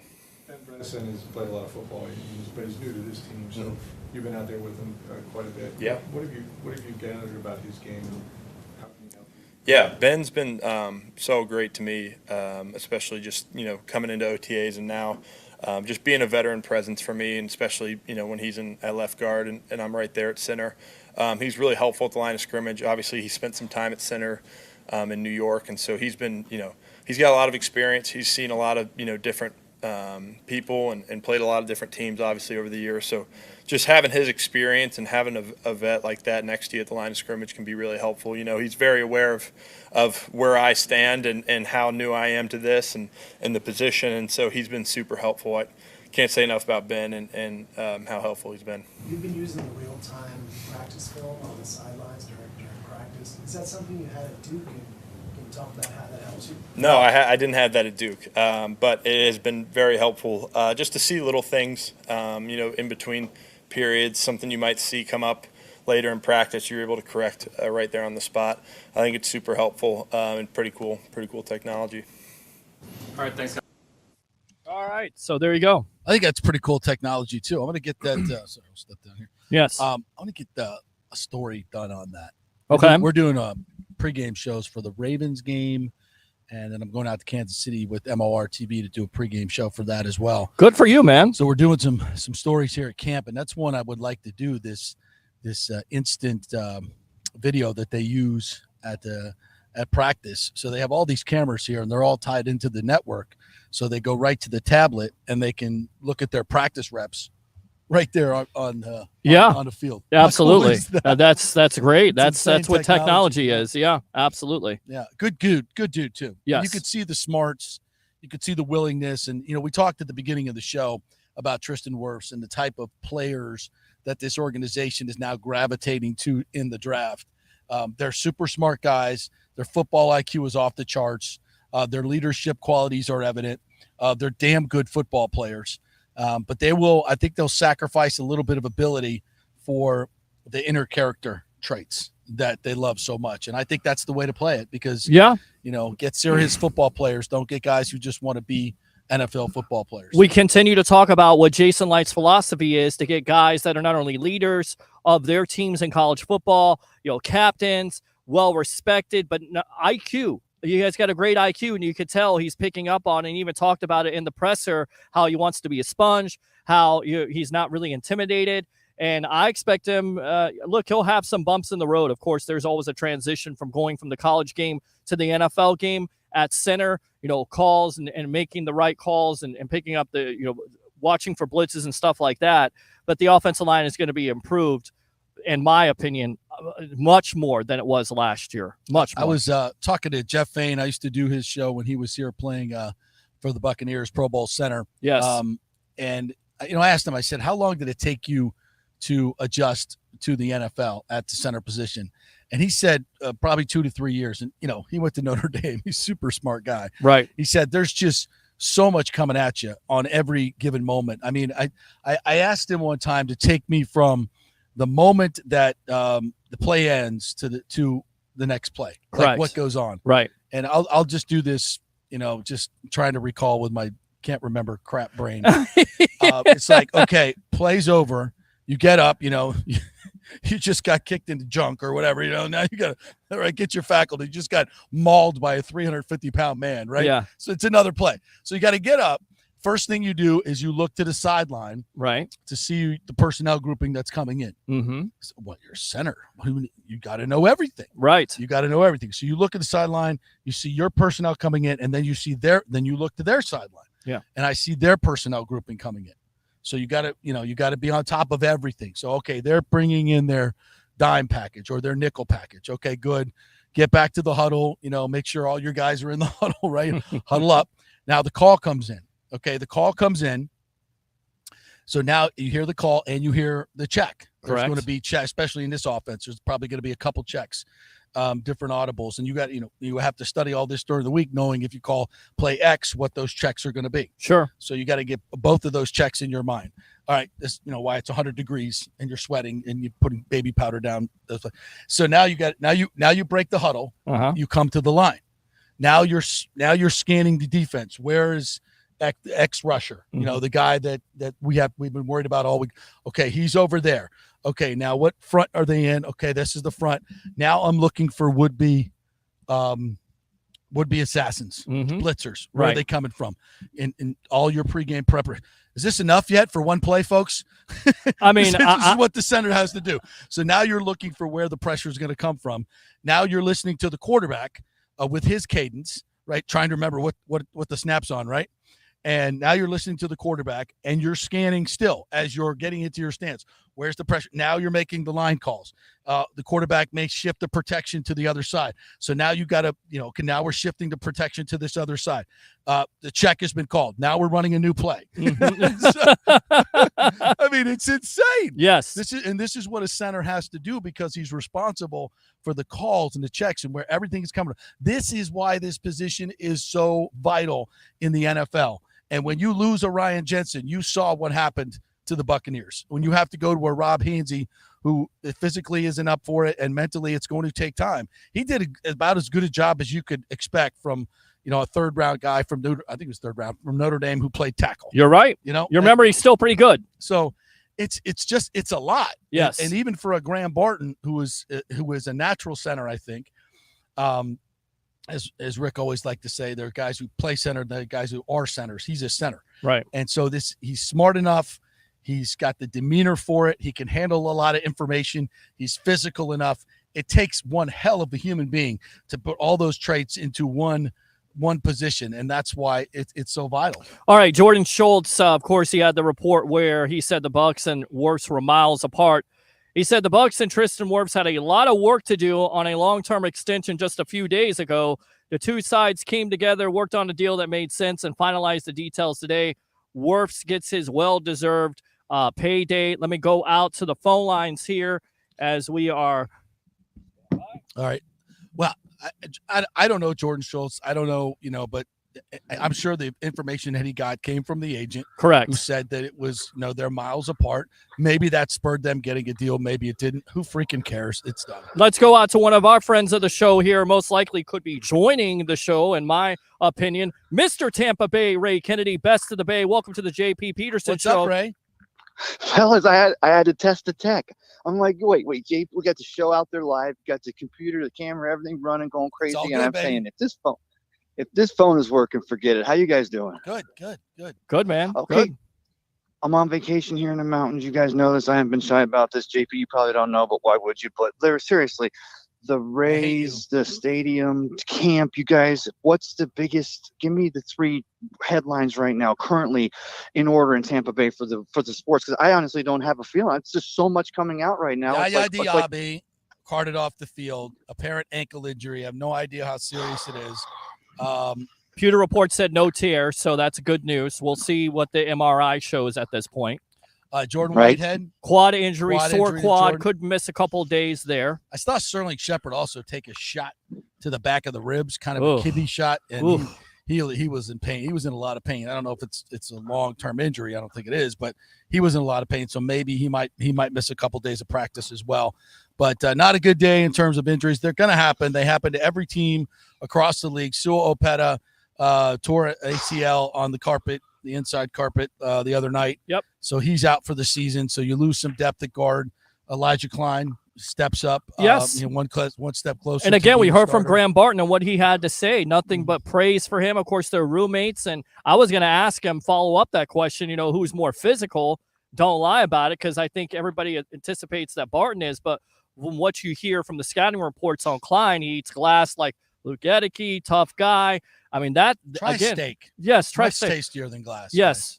And not Stop well eating done like I used to eat. Medium well. Medium Yes, well. medium well. So that, and then we had the stadium stuff earlier. If you missed that, Ray, go rewind after the show's over and watch our whole. We had a 10:30 interview with Josh. Is it Comiskey? Not Comiskey. Josh from the New York Post. I'm so sorry, Josh. Yes. I forgot your last name. Yes. Screw it up. Who wrote the story on the possible sale that fell through a few months ago for the Rays. Significance of that is it was a Tampa group that was going to build in Tampa. So they were, close to selling the team to a Tampa group who was going to build in Tampa while they were telling everybody they were here to stay in St. Pete. Hey, JP, is that the difference these days? Because, yeah, like situations like this, back when it was like, after the trust sells the team, and it's like the last year we thought that Packers game was going to be the last game at the Big Sun Barrel, possibly the Bucs, and you're hearing about these different groups coming in here. And then in retrospect, you go back and read little history and you realize, yeah, there were like 6 or 7 deals going on. Yeah.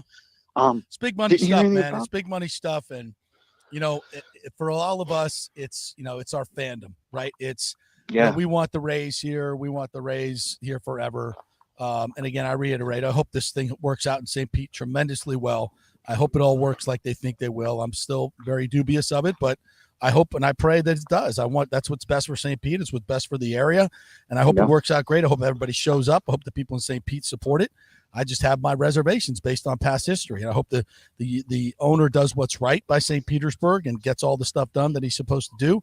Again, history tells us that might not be the case. So, JP, I've see. heard, I'm sorry to cut you off, brother. I've heard same 30-year deal locked in, forget regardless about whether Stu makes the big hit and then sells the team in 5 years, because they're still increasing in value, $1.5 billion on paper. And that's not even taking into account the real estate dealings going on.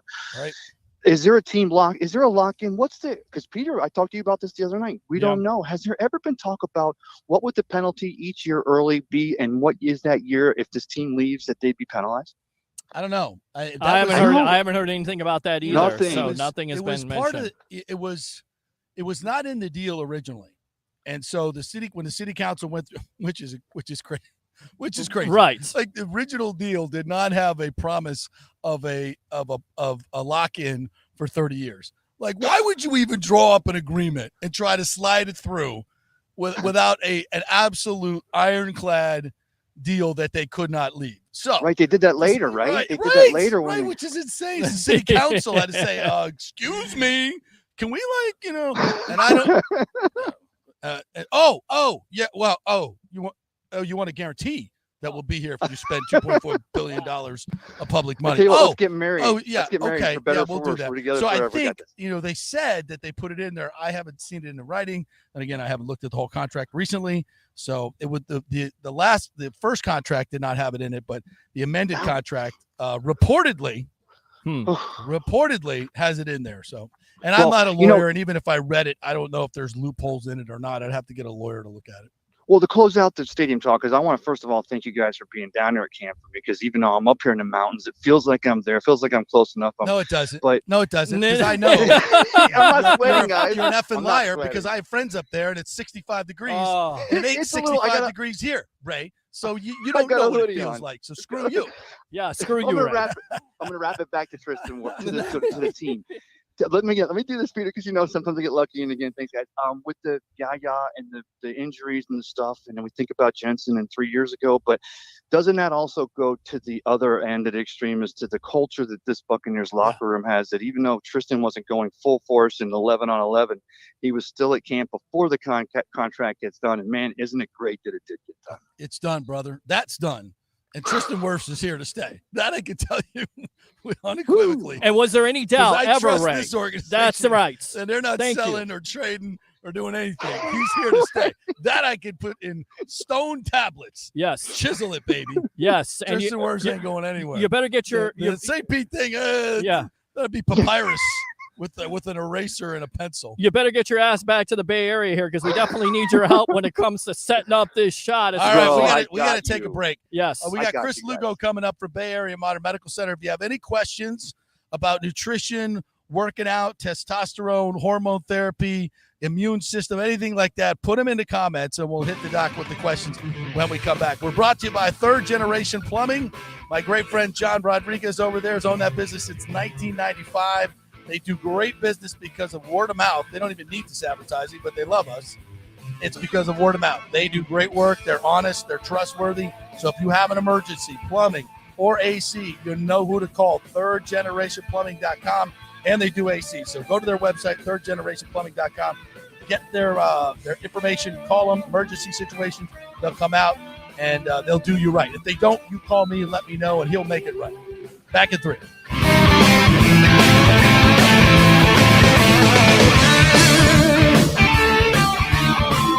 JP here for the Jeeves Law Group and my man Scott Jeeves. If you're going to hire an attorney, do you want some guy looking for a quick settlement and a quick buck, or do you want an attorney with some chops? Scott is a board-certified civil trial lawyer and a certified circuit court mediator. Been practicing in the Tampa Bay area for over 30 years. He is a peer-reviewed AV preeminent-rated civil trial lawyer. They just don't hand out those classifications. He's been the lead class action counsel on many complex consumer protection cases and has handled hundreds of serious personal injury cases. He's dedicated his career to protecting injured victims and is committed to vigorously representing you. We're local, we're trusted, and we get results. Personal injury and personal attention. Call for a free case evaluation. That's 888-9-JEEVES. That's 888-9-JEEVES. The Jeeves Law Group. Getting old is inevitable, but feeling and looking old is avoidable. If you're feeling run down, your workout sucks, or your sexual libido is not what it used to be, check out Bay Area Modern Medical Center. That happened to me a few years ago, and I found out I had the testosterone level of a second-grade girl. That's not good. Our food, environment, and stress can cause your T levels to drop. Bay Area Modern Medical Center can help, and they are different. They offer customized hormone replacement for both men and women. Christopher Lugo and his medical staff can help you restore your energy, your sex drive, and your feelings of well-being. It was a total game changer for me. I have way more energy, lost 30 pounds, and I'm performing better in all areas of my life. Nobody wants to talk about sexual health, but it's key to a balanced life. We offer discreet treatments with real-world results. So if you're suffering from a lack of interest in sex, ED, or lack of sexual stamina, Dr. Lugo and his staff can help. Take your health care to the next level at Bay Area Modern Medical Center, 844-977-3477 or BAMMC.com. JP here to ask the question, are you planning an event, meeting, or conference? If so, you'll want to call the designers and production professionals at Extravaganza Productions Incorporated. With over 35 years of experience in the events industry, designing and producing every type of small to large event, they can provide a huge resource for design ideas, audio, visual, sound, lighting, decor, and entertainment to turn your event into an incredible experience for the entire audience. Folks, I've worked up close and personal with this group at many national events and Tampa events, and they have unique capabilities that help you save time and money in the planning and execution of your next event. Don't delay. Call these pros today at 813-621-4700 or check out their website at extravaganzaproductions.com. Tell them JP sent you, and they'll provide a free initial consultation for your event. Extravaganza Productions, the best in the business. Take your business or nonprofit to the next level with the power of video. Red House Streaming offers complete studio production services at our state-of-the-art facilities. Put our experience and expertise to work for you. From initial concept to final delivery, we'll handle it all and bring your vision to life. As your all-in-one production partner, we offer comprehensive marketing packages that not only showcase your brand, but amplify your reach. Contact Red House Streaming today. Hey, if you love golf and the new Top Tracer virtual golf experiences that have taken the golf world by storm, well, you're going to love the new Top Tracer range at Rogers Park in Tampa. It combines the fun of competing virtually on the world's greatest courses like Pebble Beach or St. Andrews with an outdoor range experience to track your ball, not just hitting it to that net. I love it. They have great brand new spacious covered bays, huge fans blowing down. It's very enjoyable even when it's hot. So grab your golf buddies. Great price, $25 an hour up to $45 at peak times. Balls are included, and you can also play the new short course for just $9. It's all at rogersparkgolf.net. To reserve a bay, go to rogersparkgolf.net. I'll see you there. Let's go. Right now, back to the show on FanStream Sports. All right, welcome back to the JP Peterson Show as we continue here from.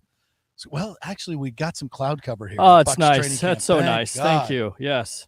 So I think on Monday we'll get the shade thing out here. Yeah. We're not, the trees would have been nice, but we'll bring the artificial shade next time. So. Yes, I agree with you on that. So I'm not getting nauseous at the end of the show from being out in the sun for the entire morning. So to that end, let's welcome in our good friend Chris Lugo from Bay Area Modern Medical Center from the cool confines of his office. What's up, partner? How are you? How's it going, guys? It's hot. Going good. It's really, really hot out here, and we're looking forward to talking to you, getting as many fluids as possible. JP has turned me on to the vitamin water pomegranate, which is absolutely freaking amazing. So yeah, they have it, in the little fountain style. So I'm like, okay, I'll take some of that pomegranate. How do you feel about the vitamin water? Too much sugar? What do you think? How about those Bucs? Bucs are good. Bucs are great. Training camp is good. Look, I'm a big proponent of water. Had this discussion last night with a client about water and Hydration Hero and IV hydration and Drip Drop and all those ones out there. Like, they serve a purpose in some things, like what you guys are doing now. If you're out there all day long, yeah, get some electrolytes in you. Otherwise, just eat and drink some water. You should be good to go. And eating like bananas, strawberries? No, real food. Real food. Come on, give me some real food. I had a bacon, egg, and cheese croissant this morning with some coffee. How about that? There you go. This morning. So, yeah. Well, Ashley made me a wonderful shaved turkey with eggs on whole wheat bread with a little bit of honey mustard on it this morning. How about that? With a little accoutrement. Like that? Yeah. How about that? And a nice iced coffee for the road. I mean, that's just that's just the kind of. Hopefully not full of sugar, right? A little bit of creamer. A little bit of creamer to give it some taste. Creamer, okay. A little bit of creamer to give it some taste, but fantastic. So thank you. Acidity. Yeah. All right. So you want to take some questions and comments from the audience? I would love to. Yeah, I want to hear what everyone else has to say. They're tired of talking to me about subjects. I want to hear what they have to ask. What questions they got? You got any questions for me about the Bucs? No. Who tore their quad? I didn't hear that.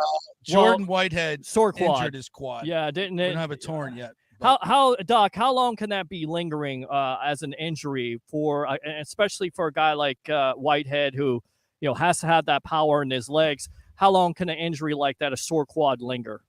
Well, you got to define what the word sore means, right? So, is it just a bruise? Is it a hematoma? That are fancy words. Which is just a bad bruise on it, or is there actually structural damage? Did a ligament tear? Did a tendon tear? Did the muscle tear? How bad did it tear? Quads are notoriously more easy to come back online versus that posterior chain, that hamstring area that everybody talks about. Those are the lingering ones that'll nag you year after year after year. So Yaya Diaby injured his ankle, was carted off today. X-rays are negative. So that's good, but we don't know if it's high ankle sprain. Those high ankle sprains are sometimes worse than breaks, right? Because the ligaments get stretched, and it's especially for a football player with a huge upper body, it really counts on, turning the corner as an edge rusher. An ankle or knee injury, that's going to be devastating and probably linger for a while. Well, don't you think? You hear a lot of athletes saying, I'd rather have fractured my ankle than actually get a high ankle sprain. The word sprain is so delicate and so fluffy and so pretty. It's a sprain. It's not a big deal. Just a sprain means you tore the ligament. All right. So that's a big ordeal. That's harder to actually get that thing because it doesn't have a lot of vascular flow to it. Harder to get that thing to get repaired. Yes. So yeah, they got some magic. Isolate it, let it get set, let it scar down again. Should be good to go. But those are not always the best. So yeah, when you see those negative films, you're like, oh, hell, did the ligament go with this? Like, how bad is it? Can we get an ultrasound? Do we need an MRI to see what the tear looks like? Doc, why did Sua Opeta, he tore his ACL the other night, but it looked like he walked off on his own power. Some of the athletes have been able to walk off on their own power. Why is it so tough to diagnose that? Because it looks like they're fine, and then, of course, you find out a couple days later they tore their ACL. So the knee is it's one of the more complex, but it's got so many different attachments going to it, both on the front of the knee, the sides of the knee, the back of the knee. There's so many attachments there. That ACL is on the inside, where the PCL and the ACL, the posterior cruciate ligament, and the anterior cruciate ligament crisscross. So when you break that anterior cruciate ligament, tear it, if it's a partial tear versus a complete tear, you still got other attachments going on. So you got those nerves going, hey, something's wrong here. You got some inflammation happening.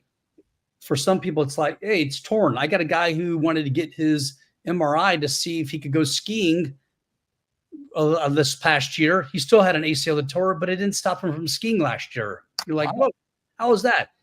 You don't always need that. But as a high-level athlete, he's going to need both of those things going on, not a common Joe like me and you, which could go skiing and have some issues, but still be able to perform. He needs both of those things to perform at a high level. All right, let's go out to Christopher Cole here. He says, I've had lingering COVID issues the past 4 weeks. What do I need to do for it now? Long COVID. Great question. So COVID right now is a cold to me. Had it about 8 weeks ago, whenever it was. It's just a common cold at this point in time. You got to get on those vitamins. When I talk about vitamins, people kind of like, oh, vitamins. Poo. It's actually really important. The vitamin D, the vitamin C, the zinc, you got to make sure you're taking the proper doses in order to help out get that fixed. So vitamin C, vitamin D, zinc, quercetin, echinacea, elderberry, those things will help get your immune system back up. You got to get the gut online. You got to make sure you don't have a lot of inflammation inside your gut. That will build your immune system. So cruciferous vegetables, fermented foods, probiotics, prebiotics, that all is going to help out. And then start slow again. Get in that zone 2 training. Just go for those 30 to 45-minute walks right now for 3 to 5 days a week. That will start getting everything up and running. But it might linger with you for a little bit more. Do you need ivermectin? That's probably the magic word you might be fishing for. I could take a plus or minus right now with ivermectin, hydroxyquinoline right now. I don't think they're that important as they were 4 years ago. Is that more important, though, as I've read and experienced myself, when you first get COVID, like 3 to 5 days, it stops the replication of the virus? I've been told. Is that what that's for? So it's not really going to help you down for the long COVID? There are some, so FLCC, those guys are also still promoting ivermectin for long COVID. Long COVID, okay. I think those are important for the older population. For the younger population, I don't think they help as much. I haven't seen it work anecdotal for me. It's helping them get back in the swing of things. I'm equating long COVID right now with almost like mono, the kissing disease, right? Epstein-Barr virus, which makes you feel fatigued for months on end. I've had a couple patients with that long COVID symptoms. It took us almost all 3 to 4 months before they start feeling better. Is there? I had another question about a sauna. Is sauna, high heat, and cold tubs, does that work at all in helping for long COVID?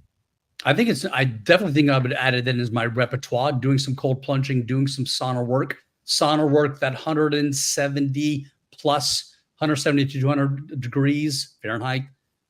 Doing that for roughly 20 minutes or so in there. That's going to get your heat shock protein. That's the keyword a lot of people talk about, heat shock proteins to help out.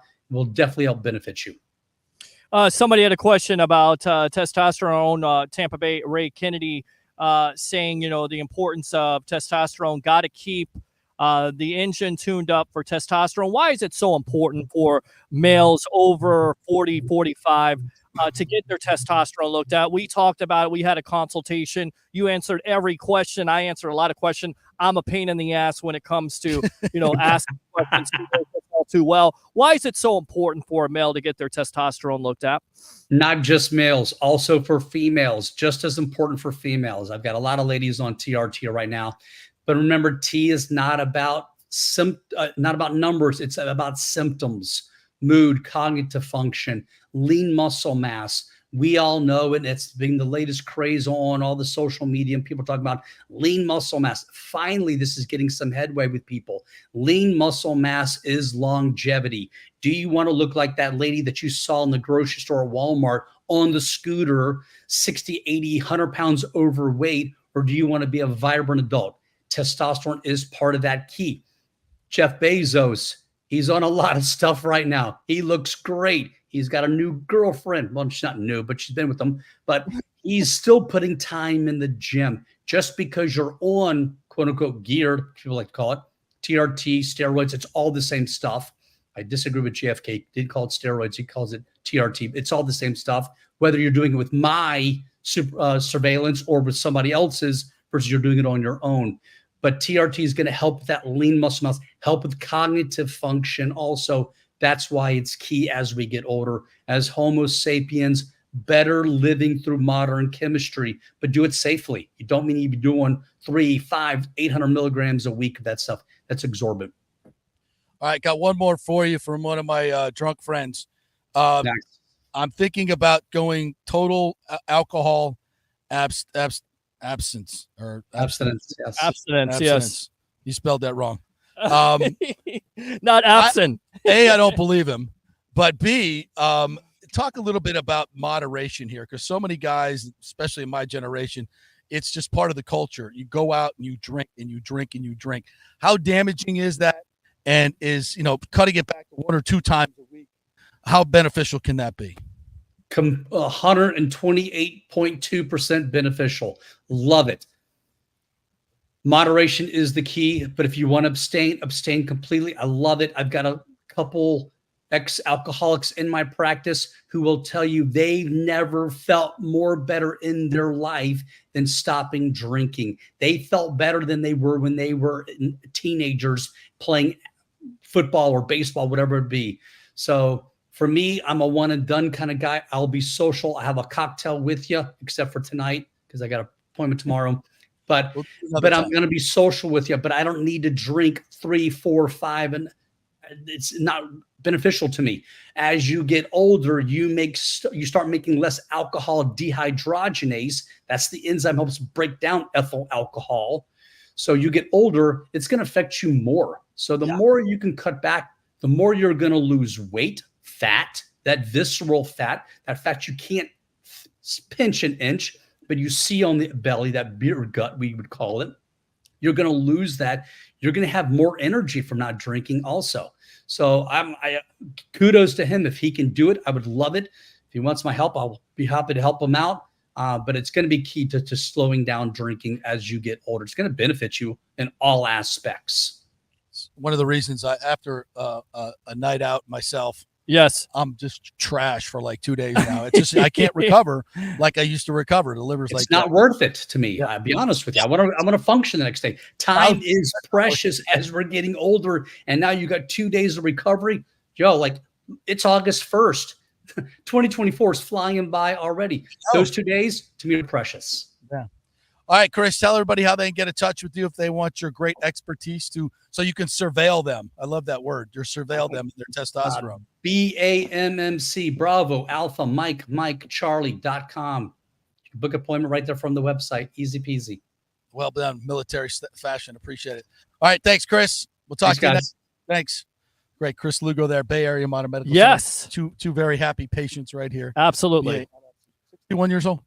You look great, bud. You look great. You're in great shape. You stayed out here Doing today. all right. We had water. We roasted made in it. the sun, but we made it. We did it. A little nauseous, getting dizzy, but we're good. Yeah. Hey, thank you, Peter. Good job setting up, Yes, my man. absolutely. And we'll be back on Monday or tomorrow, Friday, Monday, and Tuesday. We'll be out here doing the same thing. Get your first reacts from Bucs camp, all the latest news. We got it right here for you. Stuff you won't see other places. That's for damn sure. Thanks to all our guests today. Thanks for you guys commenting as well. If you missed anything, don't forget, always available as a podcast, Apple, Spotify, wherever your podcasts are. Please like and subscribe there. Like and subscribe to our YouTube page. We need more subscribers. Please go on there and just like and subscribe. Tell all your friends. Best Bucs coverage right here each and every day. We'll see you tomorrow live from Bucs Camp.